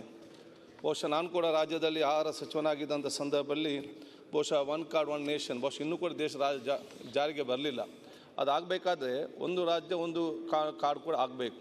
ಆ ಪೋರ್ಟಬಿಲಿಟಿ ಫಸ್ಟ್ ದೇಶದಲ್ಲಿ ಇವತ್ತು ಜಾರಿಗೆ ತಂದಿದ್ದರೆ ಬಹುಶಃ 2017-18ರಲ್ಲಿ ಕರ್ನಾಟಕದಲ್ಲಿ ನಮ್ಮ ಸರ್ಕಾರ ಅವತ್ತು ನಾವು ಫಸ್ಟ್ ಜಾರಿಗೆ ತಂದಾಗ ಅದರ ಜೊತೆಯಲ್ಲಿ ಇವತ್ತು ಕೆರೋಸಿನ್ ಮಾಫಿಯಾ ನಡೀತಾ ಇದೆ. ಗ್ಯಾಸ್ ಇದ್ದವರು ಕೂಡ ಕೆರೋಸಿನ್ ಕೋಟ ಬರ್ತದೆ, ಇದನ್ನು ಕಡಿತಗೊಳಿಸಬೇಕಂತ ಕೇಂದ್ರ ಆದೇಶ ಮಾಡೋ ಸಂದರ್ಭದಲ್ಲಿ ಕೂಡ ಇಡೀ ರಾಜ್ಯ ದೇಶದಲ್ಲೇ ಪ್ರಪ್ರಥಮವಾಗಿ ನಾವು ಬಹುಶಃ 30% ಫಸ್ಟ್ ಟೈಮ್ ಅದನ್ನು ಕಟ್ ಮಾಡಿದಾಗ ನಮ್ಮನ್ನು ಬಹುಶಃ ಅಭಿನಂದಿಸಿ ಬಹುಶಃ ಲೋಕಸಭೆಯಲ್ಲಿ ಕೂಡ ನಮ್ಮ ರಾಜ್ಯದ ಬಗ್ಗೆ ಮೆಚ್ಚುಗೆ ವ್ಯಕ್ತಪಡಿಸಿ ನಮಗೆ ಇನ್ಸೆಂಟಿವ್ಸ್ ಆಗಿ ಸುಮಾರು 300 ಕೋಟಿ ರೂಪಾಯಿನ ಕೂಡ ಅವತ್ತು ನಮಗೆ ಆ ಒಂದು ಇನ್ಸೆಂಟಿವ್ಸ್ ನಮಗೆ ಕೊಟ್ಟಿದ್ದರು. ಅಷ್ಟೇ ಅಲ್ಲದೆ ಬಹುಶಃ ಇವತ್ತು ನಾನು ಬೇರೆ ಪಕ್ಷ ಆಗಿದ್ದು ಕೂಡ ಎಲ್ಲ ರೀತಿಯ ಸಹಕಾರ ಕೊಡೋ ಜೊತೆಯಲ್ಲಿ BIS ಸ್ಟ್ಯಾಂಡರ್ಡ್ ಅಂತ ಒಂದು ನಮ್ಮ ಬ್ಯೂರೋ ಆಫ್ ಇಂಡಿಯನ್ ಸ್ಟ್ಯಾಂಡರ್ಡ್ ಎಂಬ ಒಂದು ಗವರ್ನಿಂಗ್ ಕೌನ್ಸಿಲ್ ಇದೆ ನ್ಯಾಷನಲ್ ಲೆವೆಲ್. ಅದು ಇದೆ ಎಲ್ಲ ರಾಜ್ಯದ ಒಂದೇ ಮಂತ್ರಿ ಯಾರು ಒಬ್ಬರನ್ನು ಮಾತ್ರ ಸೆಲೆಕ್ಟ್ ಮಾಡ್ತಾರೆ. ಆ ಒಂದು ಕಮಿಟಿಗೆ ಬಹುಶಃ ಇಡೀ ದೇಶದ ಒಬ್ಬರನ್ನು ಸೆಲೆಕ್ಟ್ ಮಾಡಿ ಆ ಕಮಿಟಿ ಕೂಡ ಹಾಕಿದ್ದ ಸಂದರ್ಭದಲ್ಲಿ ಬೇರೆ ಬೇರೆ ವಿಚಾರ ಚರ್ಚೆ ಮಾಡೋ ಸಂದರ್ಭ ಬಹುಶಃ ಹಲವಾರು ಸಲಹೆ ಸೂಚನೆ ಕೊಟ್ಟು ನಮ್ಮ ರಾಜ್ಯ ನಡೆಯುತ್ತಿರುವಂಥ ಆಹಾರ ಇಲಾಖೆ ಹಲವಷ್ಟು ಮೆಚ್ಚುಗೆ ವ್ಯಕ್ತಿಗೂ ನನಗೆ ನೆನಪಿದೆ. ಬಹುಶಃ ಅವರ ಅಗಲುವಿಕೆ ಜೊತೆಯಲ್ಲಿ ಬಹುಶಃ ನಮ್ಮ ದಕ್ಷಿಣ ಕನ್ನಡ ಜಿಲ್ಲೆಯ ರತನ್ ಕುಮಾರ್ ಕಟ್ಟೆಕುಮಾರ್ ಬಹುಶಃ ನನಗೆ ಪರಿಚಯ ಕಮ್ಮಿ, ನನ್ನ ತಂದೆ ಅತ್ಯಂತ ಆತ್ಮೀಯರಾಗಿದ್ದುಕೊಂಡು ಅವತ್ತಿನ ಕಾಲದಲ್ಲಿ ಪ್ರತಿನಿಧಿಯಾದ ನಂತರ ಸ್ವಲ್ಪ ಮಾಜಿ ಶಾಸಕರಾದ ನಂತರ ಕೂಡ ಸಮಾಜದ ಬಗ್ಗೆ ವಿಶೇಷ ಕಾಳಜಿ ಮತ್ತು ಎಲ್ಲ ವರ್ಗದವರ ಬಗ್ಗೆ ಅವರು ಕೂಡ ಬಡವರ ಬಗ್ಗೆ ಮತ್ತು ಅವರ ಕೆಲಸಗಾರರ ಬಗ್ಗೆ ವಿಶೇಷ ಕಾಳಜಿ ಇಟ್ಟುಕೊಂಡು ಒಂದು ಸಾಮಾಜಿಕ ಚಿಂತನೆಯಲ್ಲಿ ಯುವಜನತೆಗೆ ಮಾರ್ಗದರ್ಶನ ಇಟ್ಟು ಕೊಟ್ಟವರು. ಬಹುಶಃ ಇವತ್ತು ರತನ್ ಕುಮಾರ್ ಕಟ್ಟೆಮಾರು ಕೂಡ ನನ್ನ ವಿಶೇಷ ಎಲ್ಲರ ಪರವಾಗಿ ಅವರ ಆತ್ಮಕ್ಕೆ ಶಾಂತಿ ಸಿಕ್ಕಲಿ ಅಂತ ಹೇಳಿಕೊಂಡು ಬಹುಶಃ ತಾವು ಯಾರೆಲ್ಲ ಇವತ್ತು ನಮ್ಮ ಈ ಒಂದು ಸಂತಾಪ ಸೂಚನೆಯಲ್ಲಿ ತಾವು ಮಂಡಿಸಿದ್ದೀರಾ ಎಲ್ಲರೂ ಕೂಡ ಆತ್ಮಕ್ಕೆ ಶಾಂತಿ ಸಿಕ್ಕಲಿ, ಅವರ ಅಭಿಮಾನಿ ಕುಟುಂಬ ವರ್ಗರಿಗೆ ಅವರ ಅಗಲಿಕೆ ದುಃಖವನ್ನು ತಡೆಯುವ ಶಕ್ತಿ ಹೊತ್ತು ಕೊಡಲಿ ಅಂತ ಹೇಳಿ ನಾವು ಪ್ರಾರ್ಥಿಸ್ತೀವಿ. ಕೊನೆಯಲ್ಲಿ ಮಹೇಶ್. ಸನ್ಮಾನ್ಯ ಸಭಾಧ್ಯಕ್ಷರೇ, ತಾವು ಇವತ್ತು ತಂದಿರತಕ್ಕಂಥ ಸಂತಾಪ ಸೂಚಕ ನಿರ್ಣಯಕ್ಕೆ ಬೆಂಬಲವನ್ನು ವ್ಯಕ್ತಪಡಿಸ್ತಾ ಇಬ್ಬರು ಗಣ್ಯರ ಬಗ್ಗೆ ಮಾತ್ರ ಮಾತಾಡಲಿಕ್ಕೆ ಬಯಸ್ತೇನೆ. ಇನ್ನು ಉಳಿದ ಎಲ್ಲ ನಮ್ಮನ್ನು ಅಗಲಿರ್ತಕ್ಕಂಥ ಎಲ್ಲ ಮಹನೀಯರ ಆತ್ಮಕ್ಕೆ ಪ್ರಕೃತಿ ಮಾತೆ ಶಾಂತಿ ದೊರಕಿಸಲಿ ಅಂತ ನಾನು ಪ್ರಾರ್ಥಿಸ್ತೇನೆ. ಮೊದಲನೇದಾಗಿ ರವಿ ಬೆಳಗೆರೆ ಅವ್ರ ಬಗ್ಗೆ ಒಂದೆರಡು ಮಾತು ಹೇಳಬೇಕು ಅಂತ ಅನಿಸ್ತಾ ಇದೆ. ರವಿ ಬೆಳಗೆರೆ ಅವರು ಒಬ್ಬ ಉತ್ತಮ ಸಾಹಿತಿ, ಬರಹಗಾರ, ಅದರಲ್ಲಿ ಎರಡು ಮಾತಿಲ್ಲ. ಅನೇಕ ಇತಿಮಿತಿಗಳನ್ನು ಹೊಂದಿದ್ದಂಥ ಸಹಜವಾದಂಥ ಒಬ್ಬ ವ್ಯಕ್ತಿ. ಆದರೆ ಇವರು ಮಾಡಿರೋ ಒಂದು ಅಸಹಜವಾದಂಥ ಅಥವಾ ಅಸಾಮಾನ್ಯವಾದಂಥ ಒಂದು ಕಾರ್ಯ ಏನು ಅಂತಂದರೆ, ಪ್ರಾರ್ಥನಾ ಶಾಲೆಯನ್ನು ಪ್ರಾರಂಭಿಸಿ ಯಾವುದೇ ಡೊನೇಷನ್ ತಗೊಳ್ಳದೆ ಬಡ ಮಕ್ಕಳಿಗೆ, ಮಧ್ಯಮ ವರ್ಗದ ಮಕ್ಕಳಿಗೆ ಶಿಕ್ಷಣವನ್ನು ಕೊಡುವಂತಹ ಕಾಯಕವನ್ನು ಮಾಡಿದಾರಲ್ಲ, ಅದನ್ನು ನಾವೆಲ್ಲರೂ ಇವತ್ತು ನೆನೆಸ್ಕೋಬೇಕಾಗಿದೆ. ಆ ಕಾರಣಕ್ಕೆ ನಾನು ರವಿ ಬೆಳಗೆರೆ ಅವರಿಗೆ ಅತ್ಯಂತ ಹೃದಯ ತುಂಬಿದ ಸಂತಾಪವನ್ನು ಸೂಚಿಸ್ತೇನೆ. ಮತ್ತು ಶ್ರೀ ರಾಮ್ ವಿಲಾಸ್ ಪಾಸ್ವಾನ್ ಅವ್ರ ಬಗ್ಗೆ ಎರಡು ಮಾತುಗಳನ್ನು ಆಡಬೇಕು ಅಂತ ನನಗನ್ನಿಸ್ತಾ ಇದೆ. ನಮ್ಮ ದೇಶದ, ಭಾರತ ದೇಶದ ಪರಂಪರೆ ಏನು ಅಂತಂದರೆ, ಯಾರು ಒಳ್ಳೆ ಕೆಲಸ ಮಾಡ್ತಾರೋ, ಯಾರು ಒಳ್ಳೆ ಸಾಧನೆ ಮಾಡ್ತಾರೋ ಅವರನ್ನು ಗುರುತಿಸ್ತಕ್ಕಂಥದ್ದು ನಮ್ಮ ದೇಶದ ಪರಂಪರೆ. ಆದರೆ ಪರಿಶಿಷ್ಟ ಜಾತಿ, ಪರಿಶಿಷ್ಟ ವರ್ಗಗಳ ವಿಚಾರಕ್ಕೆ ಬಂದಾಗ ನಮ್ಮನ್ನು ಗುರುತಿಸಿ ಅಂತ ಕೇಳುವಂಥ ಒಂದು ಪರಿಸ್ಥಿತಿ ಇದೆ. ಸಹಜವಾದಂಥ ನಮ್ಮ ದೇಶದ ಪರಂಪರೆಗೆ ತದ್ವಿರುದ್ಧವಾದಂಥ ಒಂದು ರೀತಿಯ ಮನಸ್ಥಿತಿ ಇದೆ. ಅಂಥ ಸಂದರ್ಭದಲ್ಲಿ ನಮ್ಮನ್ನು ಗುರುತಿಸ್ಬೇಕು, ನಾವು ಇಂಥ ಕೆಲಸ ಮಾಡಿದ್ದೀವಿ ಅಂತ ಹೇಳಿ ಗುರುತಚ್ಕೊಳ್ಳುವಂಥ ಪರಿಸ್ಥಿತಿ ನಮಗೆ ಬಂದಿದೆ. ಅದರಲ್ಲಿ ಬಹಳ ಮುಖ್ಯವಾಗಿ ಭಾರತದ ಇತಿಹಾಸದಲ್ಲಿ ದಾಖಲಾಗಬೇಕಾಗಿರುವಂತಹ ಅಂಶಗಳೇನು ಅಂತಂದರೆ, ನಮ್ಮ ದೇಶದ ಪಾರ್ಲಿಮೆಂಟ್ ಭವನದ ಒಳಗಡೆ ಬಾಬಾ ಸಾಹೇಬ್ ಅಂಬೇಡ್ಕರ್ ಅವರ ಚಿತ್ರಪಟವನ್ನು ಹಾಕಲಿಕ್ಕೆ ಕಾರಣ ಆಗಿದ್ದು ರಾಮ್ವಿಲಾಸ್ ಪಾಸ್ವಾನ್ ಅವರು. ಅಲ್ಲಿವರೆಗೆ ಅಂಬೇಡ್ಕರ್ ಅವರ ಫೋಟೋ ಪಾರ್ಲಿಮೆಂಟ್ ಭವನದಲ್ಲಿ ಇರಲಿಲ್ಲ. ಸಂವಿಧಾನ ಶಿಲ್ಪಿಯ ಫೋಟೋ ಪಾರ್ಲಿಮೆಂಟ್ ಭವನದಲ್ಲಿ ಇರಲಿಲ್ಲ ಅಂದಾಗ ಅಲ್ಲಿವರೆಗೆ ರಾಜ್ಯಭಾರ ಮಾಡಿದ್ದವ್ರಿಗೆ ಅದು ಗುರುತಿಸಲಿಕ್ಕೆ ಆಗಿಲ್ಲ. ಆದರೆ ಇವ್ರು ಗುರುತಿಸಿದ್ರು. ಆ ಗುರುತಿಸೋದಕ್ಕೆ ಒಂದು ಹಿನ್ನೆಲೆ ಇದೆ, ಅದನ್ನು ನಾನು ಹೇಳ್ಬಿಡ್ತೀನಿ. ಎರಡನೇದು, ಬಾಬಾ ಸಾಹೇಬ್ ಅಂಬೇಡ್ಕರ್ ಅವರಿಗೆ ಭಾರತ ರತ್ನ ಕೊಟ್ಟಿದ್ದು. ಬದುಕಿರುವಾಗಲೇ ಅನೇಕರಿಗೆ ಭಾರತ ರತ್ನ ಕೊಟ್ಟಿದೆ ನಮ್ಮ ದೇಶ, ಅದೆಲ್ಲವನ್ನ ಗೌರವಿಸ್ತೀನಿ ನಾನು. ಆದರೆ ಬಾಬಾ ಸಾಹೇಬ್ ಅಂಬೇಡ್ಕರ್ ಅವ್ರಿಗೆ ಅವ್ರು ತೀರ್ಕೊಂಡ ಮೇಲೂ ಅವ್ರನ್ನ ಭಾರತ ರತ್ನ ಅಂತ ಗುರುತಿಸ್ಲಿಕ್ಕೆ ನಮ್ಮ ಮನಸ್ಸುಗಳು ಒಪ್ಕೊಂಡಿಲ್ವೋ ಅಥವಾ ಮರ್ತು ಬಿಟ್ಟಿದ್ರೋ ಗೊತ್ತಿಲ್ಲ. ಆದರೆ ರಾಮ್ವಿಲಾಸ್ ಪಾಸ್ವಾನ್ ಅವರ ಕಾಲದಲ್ಲಿ VP ಸಿಂಗ್ ಅವರು ಪ್ರಧಾನಮಂತ್ರಿಗಳಾಗಿದ್ದಾಗ ಬಾಬಾ ಸಾಹೇಬ್ ಅಂಬೇಡ್ಕರ್ ಅವ್ರಿಗೆ ಭಾರತ ರತ್ನ ಪ್ರಶಸ್ತಿಯನ್ನು ಕೊಟ್ಟು ಗೌರವಿಸ್ತೀವಿ. ಮೂರನೇದು, 1977ರಲ್ಲಿ ಜನತಾ ಪಕ್ಷ ಅಧಿಕಾರಕ್ಕೆ ಬರಲಿಕ್ಕೆ ಅನೇಕ ಮಹನೀಯರ ಜೊತೆಗೆ ಹೋರಾಟ ಮಾಡಿದ್ದು ರಾಮ್ವಿಲಾಸ್ ಪಾಸ್ವಾನ್ ಅವರು.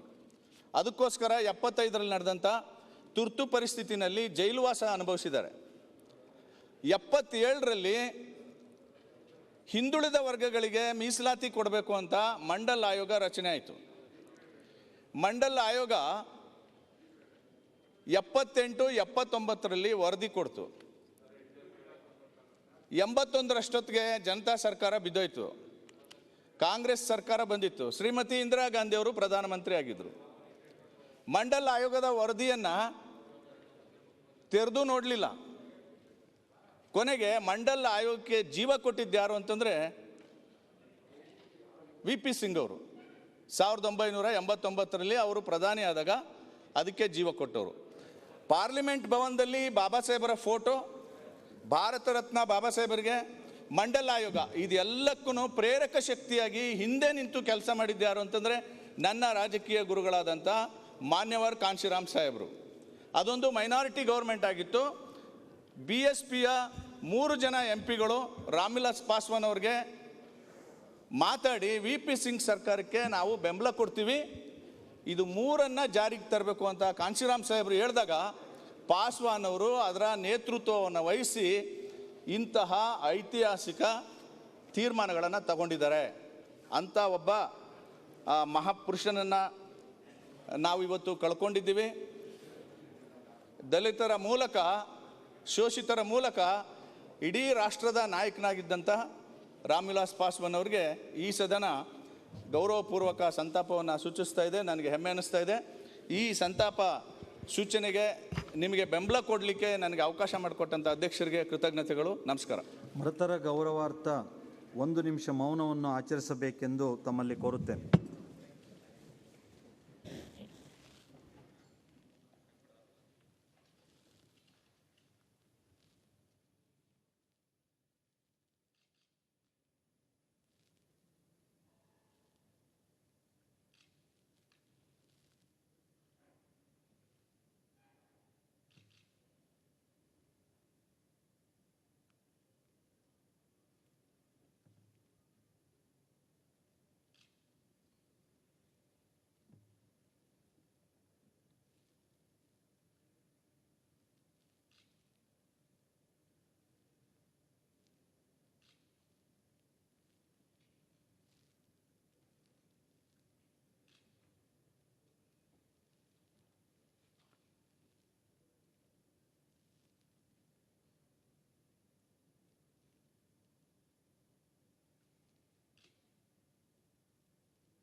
ಓಂ ಶಾಂತಿ ಶಾಂತಿ ಶಾಂತಿ.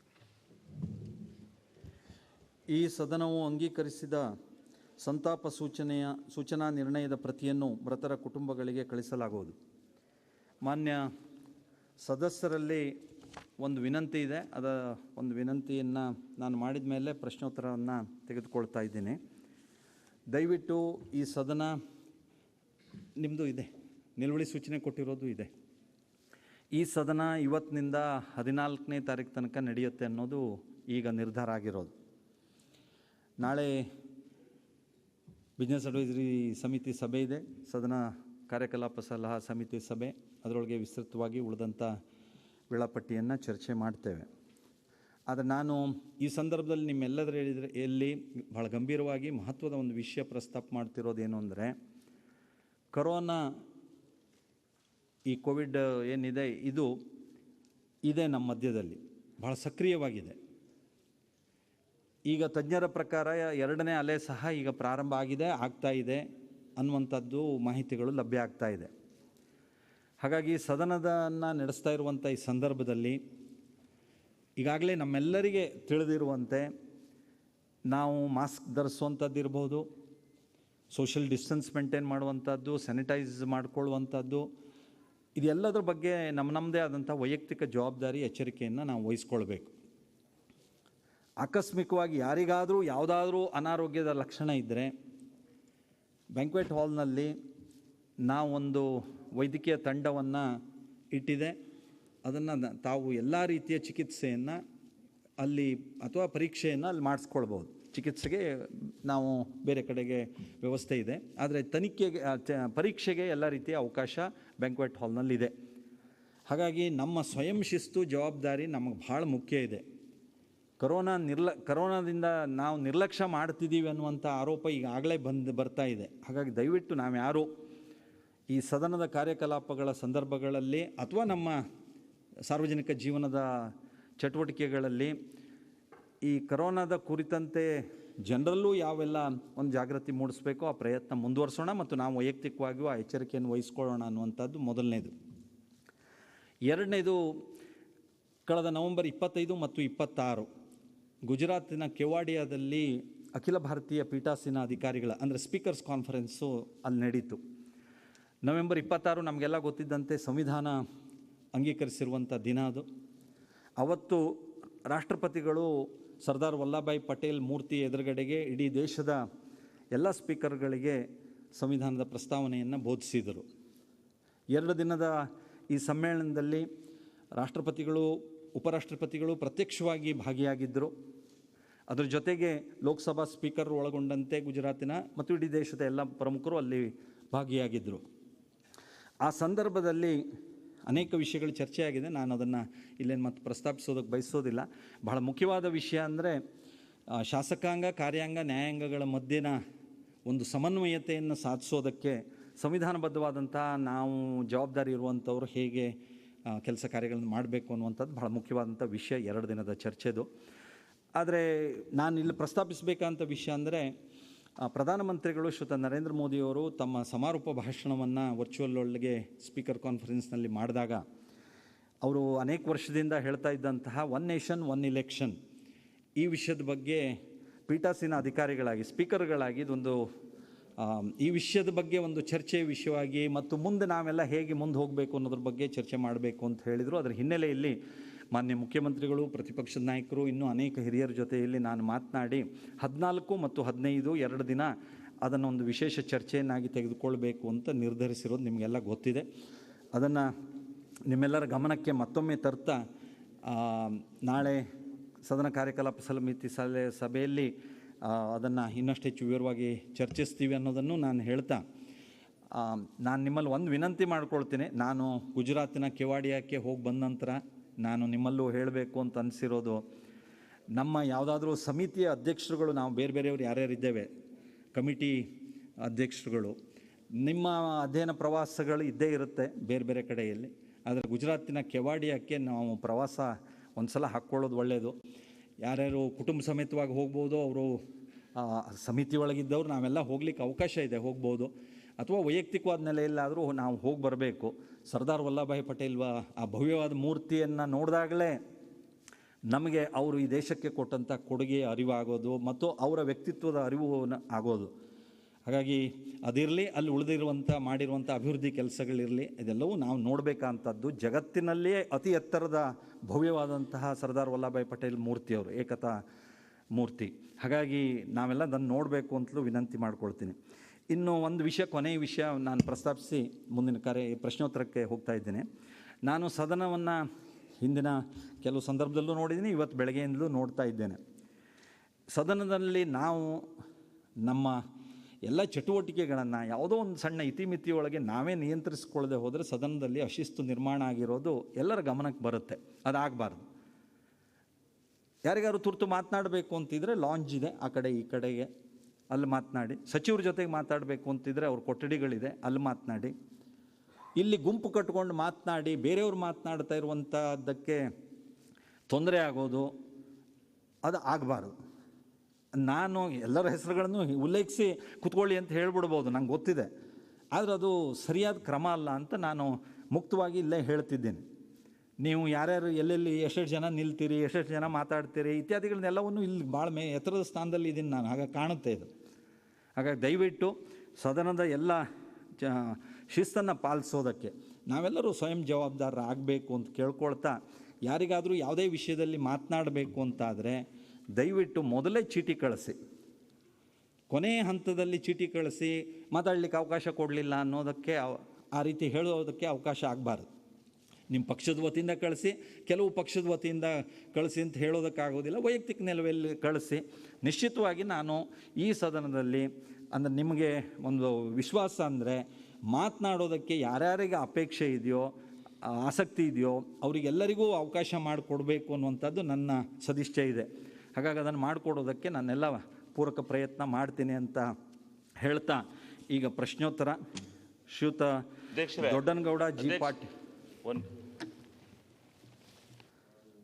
ನಿಯಮ 60ರ ಅಡಿನಲ್ಲಿ ಅಲ್ಲ, ನೀವು ಕೊಟ್ಟಿದ್ರಿ ಪ್ರಶ್ನೋತ್ತರ ಆದಮೇಲೆ. ನಂದೇನು ಅಂದರೆ ಪ್ರಶ್ನೋತ್ತರ ಮೊದಲು ತೊಗೊಳ್ಬೇಕಾಗತ್ತೆ ನಮ್ಮ ನಿಯಮಾವಳಿಗಳ ಪ್ರಕಾರ. ನಾನು ಕೊಡ್ತೀನಿ, ನಾನು ನಿಮಗೆ ಕೊಡ್ತೀನಿ. ನಾನು ನನಗೇನಂದ್ರೆ ಪ್ರಸ್ತಾಪ ಮಾಡ್ತೀನಿ. ಅಲ್ಲ, ಈಗ ಬೇಡ, ಪ್ರಶ್ನೋತ್ತರ ಆದರೂ ಮುಗಿಲ್ಲಲ್ಲ. ನಾನು ಪ್ರಶ್ನೋತ್ತರ ಮುಗಿದ್ಮೇಲೆ ನಿಮ್ಗೆ 69ನಲ್ಲಿ ನಮ್ಗೆ ಚರ್ಚೆಗೆ ಕೊಡ್ತೀನಿ ಇವತ್ತು. ನಾನು ಮತ್ತು ಅಂದರೆ ಅದ್ರ ಬಗ್ಗೆ ಸಮಯ ಹೋಗೋದು ಬೇಡ ಅಂತ. ಕ್ವಶನ್ ಈ ಕ್ವಶನ್ ಅವ್ರು ತೊಗೋತೀನಿ. ಈ ಕ್ವಶನ್ ಅವ್ರು ಆದ್ಮೇಲೆ ತಕ್ಷಣ ಅಲ್ಲ, ಕ್ವಶನ್ ಅವ್ರು ಆದಮೇಲೆ ಅದನ್ನ ಸಮಯ ನೋಡಿಕೊಂಡು ನಿರ್ಣಯ ಮಾಡೋಣ. ಈಗ ಕ್ವಶನ್ ಅವರ್ ಅಂದ್ರೆ 1 ಗಂಟೆ 1 ಕಾಲ ಆಗ್ಬೋದು. ಅಲ್ಲ, 1 ಗಂಟೆ ಆಗಲಿ 1.5 ಗಂಟೆ ಆಗಲಿ. ಕ್ವಶನ್ ಅವರ್ ಆದ ತಕ್ಷಣ ನೋಡಿ. I have no objection. Okay, this may be taken up immediately after the question hour. Okay. Shri Doddanagouda G Patil ಅವರ ಪರವಾಗಿ ಚರಂತಿಮಠ ಅವರು ಕಂದಾಯ ಸಚಿವರಿಗೆ. ಕಂದಾಯ ಸಚಿವರಿಗೆ ಕೇಳ್ತಾ ಇದ್ದೇನೆ. ಕಂದಾಯ ಉತ್ತರವನ್ನು ಒದಗಿಸಲಾಗಿದೆ. ಉತ್ತರವನ್ನು ಕೊಟ್ಟಿದ್ದಾರೆ, ಆದರೆ ಅದು ಜಿಲ್ಲಾಧಿಕಾರಿಗಳಿಂದ ಈಗಾಗಲೇ ಪ್ರಸ್ತಾವನೆ ಬಂದಿದೆ ಮತ್ತು ಅದಕ್ಕೆ ಬಹಳ ದಿವಸ ಆಯಿತು. ಈ ಅನೇಕ ಹೊಸ ತಾಲೂಕುಗಳು ಮತ್ತು ಆದಮೇಲೆ ಅಲ್ಲಿ ಕಟ್ಟಡಗಳು ಮತ್ತು ಮೂಲಭೂತ ಸೌಲಭ್ಯಗಳು ಇರಲಾರ್ದ ತೊಂದರೆ ಆಗ್ತಾ ಇದೆ. ಆದಷ್ಟು ಅದನ್ನು ಬೇಗನೆ ಮಾಡಬೇಕು ಅಂತ ನಾನು ನಿಮ್ಮ ಮುಖಾಂತರ ಒತ್ತಾಯ ಮಾಡ್ತೇನೆ. ಸನ್ಮಾನ್ಯ ಅಧ್ಯಕ್ಷರೇ, ಈಗಾಗಲೇ ಇಳಕಲ್ ಮಿನಿ ವಿಧಾನಸೌಧದ ಕಾರ್ಯ ಪ್ರಾರಂಭ ಆಗಬೇಕು ಅನ್ನೋದು ಸರ್ಕಾರದ ಉದ್ದೇಶ ಇದೆ. ಈಗಾಗಲೇ ಆ ಜಾಗಕ್ಕೆ ಸಂಬಂಧಪಟ್ಟಂತೆ ಅದು ಶಿಕ್ಷಣ ಇಲಾಖೆಗೆ ಜಾಗ ಅದು.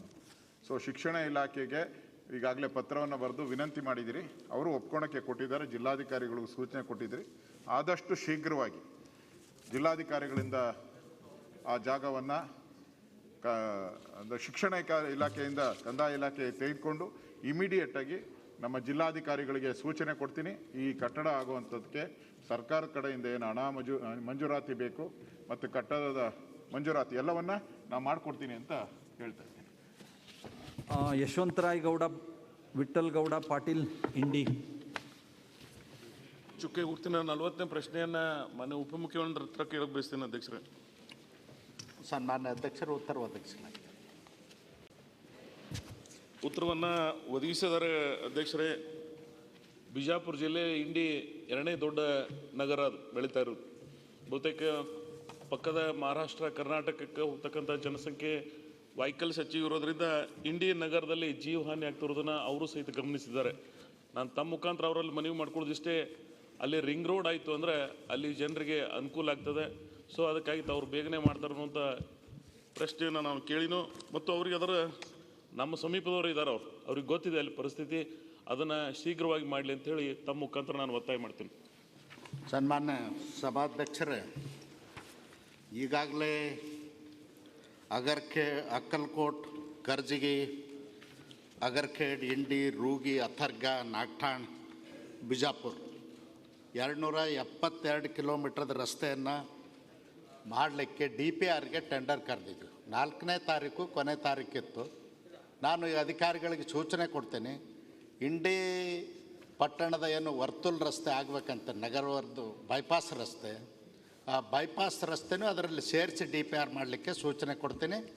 ನಾನು ನಿಮ್ಮ ಸಮೀಪದವನೇ ಅಲ್ಲ, ನಿಮ್ಮ ಜಿಲ್ಲೆಯವನೇ ಇದ್ದೀನಿ, ನಿಮ್ಮಲ್ಲೇ ಬೆಳೆದವ ಇದ್ದೀನಿ. ಅದಕ್ಕೆ ಏನು ಕಾಳಜಿ ಮಾಡೋ ಕಾರಣ ಇಲ್ಲ, ಖಂಡಿತವಾಗಿ ಮಾಡೋಣ. ರೈಟ್, ಅಷ್ಟು ಮಾಡಿ. ಓಕೆ. ಶ್ರೀಯುತ ನಂಜೇಗೌಡರು KY ಮಾಲೂರು ಬಂದಿಲ್ಲ. ಶ್ರೀಯುತ ಶಿವಲಿಂಗೇಗೌಡರು KM. ಸನ್ಮಾನ್ಯ ಅಧ್ಯಕ್ಷರೇ, ಚಿಕ್ಕೆ ಗುರುತಿನ ಪ್ರಶ್ನೆ 51 ಸನ್ಮಾನ್ಯ ವಸತಿ ಸಚಿವರಿಗೆ ಕೇಳಲಿಕ್ಕೆ ಬಯಸ್ತೇನೆ. ಸನ್ಮಾನ್ಯ ಅಧ್ಯಕ್ಷರೇ, ಉತ್ತರವನ್ನು ಒದಗಿಸಲಾಗಿದೆ. ಸನ್ಮಾನ್ಯ ಅಧ್ಯಕ್ಷರೇ, ಉತ್ತರ ಒದಗಿಸಿದ್ದಾರೆ. ಇದು ಕಾಲಮಿತಿ ಒಳಗೆ ಆಗ್ತಕ್ಕಂಥ ಒಂದು ಯೋಜನೆ. ಆದರೆ ಅವರೇ ಹೇಳ್ದಂಗೆ 28/5/2018 ಪ್ರಾರಂಭ ಆಗಿದೆ. ಪ್ರಾರಂಭ ಆಗಿ ಇಷ್ಟು ವರ್ಷಗಳಾದರೂ ಕೂಡ ಅದು ಇನ್ನೂ ಕೆಲವು ಭೂಮಿ ಲೆವೆಲಲ್ಲಿದ್ದಾವೆ ಮನೆಗಳು, ಕೆಲವು ಲಿಂಟ್ ಲೆವೆಲಲ್ಲಿದ್ದಾವೆ, ಕೆಲವು ಇದ್ರ ಲೆವೆಲ್ ಇದ್ದಾವೆ. ಕೋವಿಡ್ನಿಂದ ಕಾಂಟ್ರಾಕ್ಟ್ರು ಒಂದು 7-8 ತಿಂಗಳು ಕೈ ಬಿಟ್ಟು ಹೋಗಿದ್ದು 4-5 ತಿಂಗಳು ನಿಜ. ಆದರೆ ಇವತ್ತು ನಿಮ್ಮ ಅಂದಾಜಿನ ಪ್ರಕಾರ 6,484,00,000 ಅಂತೇಳಿ ತೀರ್ಮಾನ ಆದರೆ ಇದುವರೆಗೆ ನೀವು ಖರ್ಚು ಮಾಡಿರೋದು ಬರೀ 791 ಕೋಟಿ. 791 ಲಕ್ಷ ಬರೀ. ಈ ರೀತಿ ಅಲ್ಲಿ ಆ ಕಾಂಟ್ರಾಕ್ಟ್ರ್ ಹತ್ರ ನಾವು ಹೋಗಿ ಕೇಳಿದರೆ, ಆ ಕಾಂಟ್ರಾಕ್ಟ್ರಿಗೆ ತಂದು ರಾಜಸ್ಥಾನದ ನಾವು ಕಾಂಟ್ರಾಕ್ಟ್ರು ಅವನು ಬಂದು ಕ್ಯಾಂಪ್ ಹಾಕಿದ್ದಾನೆ, ನಮಗೆ ಬಿಲ್ ಬರ್ತಾ ಇಲ್ಲ ಅಂತಾನೆ. ಬಿಲ್ಲು ಬರ್ತಾ ಇರೋದಕ್ಕೆ ಕೇಂದ್ರ ಸರ್ಕಾರ ಮತ್ತು ರಾಜ್ಯ ಸರ್ಕಾರ ಮತ್ತು ಫಲಾನುಭವಿಗಳು ಇವರೆಲ್ಲ ಸೇರಿ ಕಟ್ಟುವಂಥ ಒಂದು ಸ್ಕೀಮ್ ಇದು. ಫಲಾನುಭವಿಗಳನ್ನು ನಾವೇನಾದ್ರೂ ಹಣ ಸಂದಾಯ ಮಾಡಲಿಕ್ಕೆ 2-3 ಮೀಟಿಂಗ್ ಆಯ್ತಲ್ಲಿ. ಫಲಾನುಭವಿ ಬ್ಯಾಂಕಿಗೆ ಫ್ಲೆಡ್ಜ್ ಮಾಡಿ ಬ್ಯಾಂಕ್ ಮುಖಾಂತರ ಆ ಒಂದು ಯೋಜನೆಯನ್ನು ಹಣನ ಬ್ಯಾಂಕ್ನವರು ಹಣನ ತೊಡಗಿಸ್ತಕ್ಕಂಥದ್ದಕ್ಕೆ ಮೀಟಿಂಗ್ ಆಯಿತು. ಅವರು ಅದನ್ನು ಒಪ್ಕೊಂಡ್ರು. ಶಿವಲಿಂಗೇಗೌಡರು ಉಪಪ್ರಶ್ನೆ ಅಲ್ಲಲ್ಲ, ಸಚಿವರ ಗಮನಕ್ಕೆ ತರ್ತಾ ಇರೋದು, MD ಅವರು ನಾನು ಫೋನ್ ಮಾಡಿದಾಗೆಲ್ಲ ನಾನೇ ಬರ್ತೀನಿ, ಬಂದು ಅದನ್ನು ಫ್ಲೆಡ್ಜ್ ಮಾಡಿ ಫಲಾನುಭವಿಯ ಹಣನ ನಾವೇ ತರಿಸ್ತೀವಿ, ನಾವೇ ಬ್ಯಾಂಕ್ನಿಂದ ಕೊಡಿಸ್ತೀವಿ ಅಂತಲೂ ಹೇಳಿದ್ದಾರೆ. ಆಮೇಲೆ SC ST ಜನಾಂಗದವ್ರು ಏನಿದ್ದಾರೆ ಅವರೆಲ್ಲ ಕಟ್ಟಡ ಕಾರ್ಮಿಕರು. ಆ ಕಟ್ಟಡ ಕಾರ್ಮಿಕರಿಗೆ ಆ ಕಾರ್ಮಿಕ ನಿಧಿಯಿಂದ ಹಣನ ಬರೆಸ್ತೀವಿ ಅಂತಲೂ ಒಂದು ಸಾರಿ ಬಂದಲ್ಲಿ ಆ ಸ್ಥಳದಲ್ಲಿ ಭರವಸೆ ಕೊಟ್ಟಿದ್ದಾರೆ. ಈ ಎಲ್ಲ ಇರೋದ್ರಿಂದ ಫಲಾನುಭವಿ ಹಣನೂ ಬರ್ತಾ ಇಲ್ಲ. ಮತ್ತೆ ನಿಮ್ಮ ಹತ್ರ ಒಂದು 6 ಕೋಟಿ ಪ್ರಪೋಸಲ್ ಬಂದಿದೆ. ಅದನ್ನು ನೀವೇನಾದರೂ ಜಲ್ದಿ ಬಿಡುಗಡೆ ಮಾಡಿ ಅವನಿಗೆ ಸ್ವಲ್ಪ ಹಣ ಕೊಟ್ಟರೆ, ಅವನ ಹತ್ರ ಖರ್ಚಿಗೂ ಹಣ ಇಲ್ಲ, ಮೆಟೀರಿಯಲ್ಸು ಎಲ್ಲ ಬಾಕಿ ನಿಲ್ಲಿಸ್ಬಿಟ್ಟಿದ್ದಾನೆ, ಭಾಳ ಡೋಲಾಯಮಾನ ಸ್ಥಿತಿಯಲ್ಲಿದೆ. ನೀವೇನಾರ ಮನಸ್ಸು ಮಾಡಿದರೆ ಈಗ ಒಂದು ಸ್ವಲ್ಪ ಜಲ್ದಿ ಹಣ ಬಿಡುಗಡೆ ಮಾಡಿದರೆ ಸ್ವಲ್ಪ ಅವ್ನು ಕಾರ್ಯಗತ ಮಾಡ್ತಾನೆ. ಸಚಿವರು ದಯಮಾಡಿ ಸಚಿವರು ಬರ್ತೀವಿ ಅಂತ ಆಶ್ವಾಸನೆ ಕೊಟ್ಟಿದ್ರೆ ಒಂದು ಸರಿ ಬಂದು ನೋಡೋದು ಸೂಕ್ತ ಅಂತೇಳಿ. ಸನ್ಮಾನ್ಯ ಅಧ್ಯಕ್ಷರೇ, ಮಾನ್ಯ ಹಿರಿಯ ಸಚಿವರಾದ ಶಿವಲಿಂಗೇಗೌಡರು ಹೇಳಿರ್ತಕ್ಕಂಥದ್ದನ್ನು ಇದು ಹಿರಿಯ ಸದಸ್ಯರು ಹೇಳಿರುವ ಹಾಗೆ ನಾನು ಇದ್ರ ಬಗ್ಗೆ ಈಗಾಗಲೇ ರಿವ್ಯೂ ಕೂಡ ಮಾಡಿದ್ದೀವಿ. ನನ್ನ ಮನೆ ಚಿಕ್ಕಮಂಗ್ಳೂರಿಗೆ ಹೋಗ್ಬೇಕಾದ್ರೆ, ಆಂದಿವೆ ಹೋಗ್ಬೇಕಾದ್ರೆ ಅವರಿದ್ದರೆ ನಾವು ಅಲ್ಲೇ ಹೋಗಿ ನೋಡೋಣ ಅಂತ ಪ್ರಯತ್ನ ಮಾಡಿದೆ. ಅವರು ಅವತ್ತು ಊರಿನಲ್ಲಿಲ್ಲ, ಅವ್ರು ಇಲ್ಲೇ ಹೋದರೆ ಅದೊಂದು ಅಪಚಾರ ಆಗ್ತದೆ ಅಂತ ಅನ್ನೋ ದೃಷ್ಟಿಯಿಂದ ನಾನು ಹೋಗೋಕ್ಕಾಗಲಿಲ್ಲ. ಇದು ಸನ್ಮಾನ್ಯ ಅಧ್ಯಕ್ಷರೇ, ಏನಾಗಿದೆ, ಕೇಂದ್ರ ಸರ್ಕಾರ 1,310 ಮನೆಗಳು ಕಟ್ತಕ್ಕಂಥದ್ದು. ಇದು 2017ರಲ್ಲಿ ಇದಾಗಿದ್ದು, ಆಡಳಿತಾತ್ಮಕ ಅನುಮೋದನೆ ಆಗಿತ್ತು. ಅದಾದಮೇಲೆ ನಾವು ಬಂದಮೇಲೆ ಅದಕ್ಕೆ ಏನೇನು ಬೇಕು ರೂಪ ಕೊಟ್ಟು ಕೆಲಸ ಪ್ರಾರಂಭ ಮಾಡಿದ್ದೀವಿ. ಮಧ್ಯದಲ್ಲಿ ಕೋವಿಡ್ ಬಂದ ಸ್ವಲ್ಪ ತೊಂದರೆ ಆಯಿತು. ಇದರೊಳಗೆ ಕೇಂದ್ರ ಸರ್ಕಾರದ ಪಾಲು 19 ಕೋಟಿ 55 ಲಕ್ಷ, ನಮ್ಮದು 17 ಕೋಟಿ 44 ಲಕ್ಷ. ಸ್ಥಳೀಯ ಸಂಸ್ಥೆಗಳು ಇವೆಲ್ಲವೂ ಕೂಡ ಸ್ಥಾಯಿತ ಸಂಸ್ಥೆ, ಪುರಸಭೆ ನಗರಸಭೆಯವರು ಕಟ್ಟಬೇಕು ಅಂತ ಒಟ್ಟಿದ್ದಂಥ ಒಂದು ಇದಾಗಿ ಅವ್ರ ಹತ್ರ ₹1 ಕೊಡೋ ಪರಿಸ್ಥಿತಿಯಲ್ಲಿಲ್ಲ. ಫಲಾನುಭವಿಗಳು 16 ಕೋಟಿ ಏನಿದೆ, ಇದಕ್ಕೆ ನಾವು ಈಗಾಗಲೇ ಬ್ಯಾಂಕ್ನವ್ರ ಹತ್ರ ಮತ್ತೊಂದು ಮಾಡಿ ಎಲ್ಲ ಅಧಿಕಾರಿಗಳಿಗೆ ಹೇಳಿದ್ದೇನೆ. ಮತ್ತು ಏನು ಶಿವಲಿಂಗೇಗೌಡರು ಇವಾಗ ₹6 ಕೋಟಿ ಬೇಕು ಅಂದಿದ್ದಾರೆ, ₹5 ಕೋಟಿ ಬಿಡುಗಡೆ ಮಾಡೋದಕ್ಕೂ ಕೂಡ ನಾನು ತಕ್ಷಣವೇ ಸೂಚನೆ ಕೊಡ್ತೀನಿ. ಒಂದು ಸನ್ಮಾನ್ಯ ಅಧ್ಯಕ್ಷರೇ, ತಮ್ಮ ಗಮನಕ್ಕೆ ತರ್ತೀನಿ, ಏನು ಇವತ್ತು ಈ ರೀತಿಯಾಗಿರ್ತಕ್ಕಂಥ ಒಂದು ವ್ಯವಸ್ಥೆ ಇದೆ, ಇದು ಎಲ್ಲ ಸ್ಥಳೀಯ ಸಂಸ್ಥೆಗಳಲ್ಲಿತ್ತು. ಯಾವುದೇ ಸ್ಥಳೀಯ ಸಂಸ್ಥೆಗಳಲ್ಲಿ ಇನ್ಫ್ರಾಸ್ಟ್ರಕ್ಚರ್ ಇಲ್ಲದೆ ಇರೋದ್ರಿಂದ ನಾವೇನು ಮಾಡಿದ್ವಿ, ಅರ್ಬನ್ ಲೋಕಲ್ ಬಾಡೀಸ್ನ ಅದರಲ್ಲಿ ನಮ್ಮದೇ ರಾಜೀವ್ ಗಾಂಧಿ ವಸತಿ ನಿಗಮದಿಂದಲೇ ಈಗಾಗಲೇ ಸಾಕಷ್ಟು ಅಧಿಕಾರಿಗಳು ತೆಗೆದುಕೊಂಡು ನಾವುಗಳೇನೇ ಅದನ್ನು ಇದು ಮಾಡಿ ಅವ್ರಿಗೆ ಏನು ವಂತಿಕೆ ಕೊಡಬೇಕು ಅಂತೀವಿ, ಯಾವುದೇ ಸಂಸ್ಥೆಗಳು ವಂತಿಕೆ ಕೊಡೋ ಪರಿಸ್ಥಿತಿಯಲ್ಲಿ ಏನಿವತ್ತು ಫಲಾನುಭವಿಗಳಾಗುವಂತಿಕೆ ಇದೆ, ಇದನ್ನು ಲೇಬರ್ ಡಿಪಾರ್ಟ್ಮೆಂಟ್ನವ್ರ ಜೊತೆಲೂ ಕೂಡ ನಾವು ಮಾತನಾಡಿದ್ದೇವೆ. ಅದು ಕೂಡ ಒಂದಷ್ಟು ಬರ್ತದೆ, ಅದರೊಳಗೆ ಏನು ತೊಂದರೆ ಇಲ್ಲ. ಆದರೆ ಕುಂಠಿತವಾಗಿದ್ದದಕ್ಕಿಂತ ಹೆಚ್ಚಾಗಿ ನಾವು ಬಂದ ಮೇಲೆ ಪ್ರಾಯಶಃ ಶಿವಲಿಂಗೇಗೌಡರು ತಮ್ಮ ಗಮನಕ್ಕೆ ತರ್ತೀನಿ, ಬೆಂಗಳೂರು ಕರ್ನಾಟಕದಲ್ಲಿ ಇರ್ತಕ್ಕಂಥ ಎಲ್ಲೆಲ್ಲಿ ಅಂಡರ್ ಅರ್ಬನ್ ಲೋಕಲ್ ಬಾಡೀಸಲ್ಲಿ ಇರ್ತಕ್ಕಂಥದಕ್ಕೆ ನಾವು ಚಾಲನೆ ಕೊಟ್ಟಿದ್ದೀವಿ. ಇದಕ್ಕೂ ಕೂಡ 5 ಕೋಟಿ ರೂಪಾಯಿನ ತಕ್ಷಣವೇ ಬಿಡುಗಡೆ ಮಾಡಿ ನಾನು ಮುಂದಿನ ವಾರ ಈ ಚುನಾವಣೆ ಮುಗಿದ ಮೇಲೆ, ಗ್ರಾಮ ಪಂಚಾಯಿತಿ ಚುನಾವಣೆ ಮುಗಿದ ಮೇಲೆ ನಾನೇ ಸ್ವತಃ ಬರ್ತೀನಿ. ಬ್ಯಾಂಕ್ನವ್ರ ಜೊತೆಲೂ ಖರ್ಚು ಮಾತನಾಡೋಣ. ಇದು ಕೇವಲ ನಿಮ್ಮ ಒಂದು ಪುರಸಭೆಗೆ ಅಲ್ಲ, ರಾಜ್ಯದಲ್ಲಿ ಇರ್ತಕ್ಕಂಥ ಪುರಸಭೆ, ಪಟ್ಟಣ ಪಂಚಾಯಿತಿ, ಮಹಾನಗರ ಪಾಲಿಕೆಗಳಲ್ಲೂ ಕೂಡ ನಾವು ಬಂದ ಮೇಲೆ ಸುಮಾರು 23-24 ಕಡೆ ಪ್ರಾರಂಭ ಮಾಡಿದ್ದೀವಿ. ಸೊ ಆ 43-44 ಸಾವಿರ ಮನೆಗಳನ್ನು ಕಟ್ಟಬೇಕು ಅನ್ನೋ ದೃಷ್ಟಿ ಇಟ್ಕೊಂಡಿದ್ದೀವಿ. ಆ ದೃಷ್ಟಿಯಲ್ಲಿ ಅರ್ಬನ್ ಲೋಕಲ್ ಬಾಡಿ ಸೇರಿದೆ. ಅರ್ಬನ್ ಲೋಕಲ್ ಬಾಡೀಸ್ ಇರ್ತಕ್ಕಂಥ ಬಡವರಿಗೆ ಏನು ಇವತ್ತು ಪ್ರಧಾನಮಂತ್ರಿಗಳ ಒಂದು ಸಂದೇಶ ಇದೆ, ಪ್ರತಿಯೊಬ್ಬರಿಗೂ ಸುವರಾಗಬೇಕು ಅಂತ, ಅದು ಆ ಕೆಲಸದಲ್ಲಿ ನಾವು ಇವತ್ತು ಕಾರ್ಯೋನ್ಮುಖರಾಗ್ತಾ ಇದ್ದೀವಿ. ತಕ್ಷಣವೇ ಮಾಡಿ ಇದನ್ನು ಏನು ಕಾಲಮಿತಿ ಹೋಗಿದ್ದರಿಂದ ತಕ್ಷಣವೇ ಮಾಡ್ತಕ್ಕಂಥದಕ್ಕೆ ಹೆಚ್ಚಿನ ಆದ್ಯತೆ ಕೊಟ್ಟು ತಮ್ಮ ಅರಸೀಕೆರೆಯನ್ನು ಕೂಡ 1310 ಮನೆಗಳು ಕಟ್ತಕ್ಕಂಥದಕ್ಕೆ ಸರ್ಕಾರ ಪ್ರಾಮಾಣಿಕವಾದ ಪ್ರಯತ್ನ ಮಾಡ್ತಾರೆ. ಸಭಾಧ್ಯಕ್ಷ ನಿಸರ್ಗ ನಾರಾಯಣ ಸ್ವಾಮಿ ಅವರು ಲೇಬರ್ ಡಿಪಾರ್ಟ್ಮೆಂಟ್ ಹೊಂದಿಕೆ ಕೊಡೋದು ಎಲ್ಲ ಅದ್ರದ್ದೊಂದು ಸ್ವಲ್ಪ ದಯಮಾಡಿ ಮಾಡಬೇಕು. ಸಾಮಾನ್ಯ ಸಭಾಧ್ಯಕ್ಷ ರೇವಣ್ಣ ಅವರು ಏನು ಕಾರ್ಮಿಕ ಸಚಿವರಿಗೂ ಒಂದು ಸಾರಿ ಅವರು ನಾವೆಲ್ಲ ಕುಳಿತುಕೊಂಡು ಚರ್ಚೆ ಮಾಡಿ ಏನು ಅವರಲ್ಲಿ ಇರ್ತಕ್ಕಂಥ ಒಂದು ಯಾವ ರೀತಿ ಇದೆಯೋ ಗೊತ್ತಿಲ್ಲ, ಅದು ಅವ್ರ ಹತ್ರ ಕುಳಿತುಕೊಂಡು ಚರ್ಚೆ ಮಾಡಿ ಅದಾದ್ಮೇಲೆ ತಮ್ಮನ್ನು ಅವಕಾಶ ಇದೆ ಅಂತ ಹೇಳಿದ್ದಾರೆ. ನಾನು ಆಮೇಲೆ SC ST ಇಂದಲೂ ಅವಕಾಶ ಇದೆ ಅಂತ ಹೇಳಿದ್ದಾರೆ. ಒಂದು ತಮ್ಮ ಗಮನಕ್ಕೆ ತರ್ತೀನಿ ಅಧ್ಯಕ್ಷರೇ, ಬಿಜಾಪುರದಲ್ಲಿ ಮೊನ್ನೆ ನಾನು ಹೋಗಿದ್ದೆ. ನಿಪ್ಪಾಣಿಯಲ್ಲೂ ಕೂಡ ಸಹೋದರಿ ನಮ್ಮ ಜೊಲ್ಲೆಯವ್ರ ಕಾನ್ಸ್ಟಿಟ್ಯೂನ್ಸಿಗೆ ಹೋಗಿ ನಾನು ಕೆಲಸ ಪ್ರಾರಂಭ ಮಾಡೋಕ್ಕೆ ಮುಂಚಿತವಾಗಿ ನಾವೇನು ಮಾಡಿದ್ವಿ, ಬಿಜಾಪುರದಲ್ಲಿ ಸುಮಾರು 2300 ಮನೆಗಳು ಅವ್ರೇನಾಗಿದೆ, ಅವ್ರು ಬ್ಯಾಂಕಿಗೆ ಇದು ಮಾಡಿ 4% ಇಂಟ್ರೆಸ್ಟ್ನಲ್ಲಿ ಅವರೇ ಸ್ವತಃ ಕೊಡ್ತಕ್ಕಂಥದ್ದು ಮಾಡ್ತಾಯಿದ್ದೀವಿ.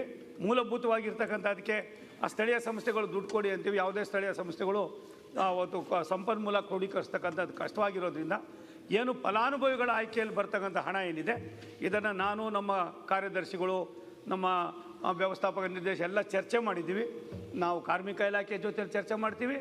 SCP TSPಲೂ ಕೂಡ ಏನಾದ್ರು ಮಾಡಿದ್ರೆ ಕಾರಜೋಳರ ಹತ್ರನೂ ಕೂಡ ಮಾತನಾಡ್ತೀವಿ. ಅದಕ್ಕೇನೆ ಮಿಗಿಲಾಗಿ ಒಂದು ಬಡಾವಣೆಯನ್ನು ಮಾಡುವಾಗ ಅದು ಬೇಕಾಗಿದ್ದ ಮೂಲಭೂತ ಸೌಕರ್ಯಗಳಿಗೂ ಕೂಡ ಆದ್ಯತೆ ಕೊಡ್ತಕ್ಕಂಥದ್ದಕ್ಕೆ ಆ ಸ್ಥಳೀಯ ಸಂಸ್ಥೆಗಳ ಜೊತೆಯಲ್ಲೂ ಕೂಡ ಈಗಾಗಲೇ ಒಡನಾಟವನ್ನು ಮಾಡ್ತಾಯಿದ್ದೀವಿ.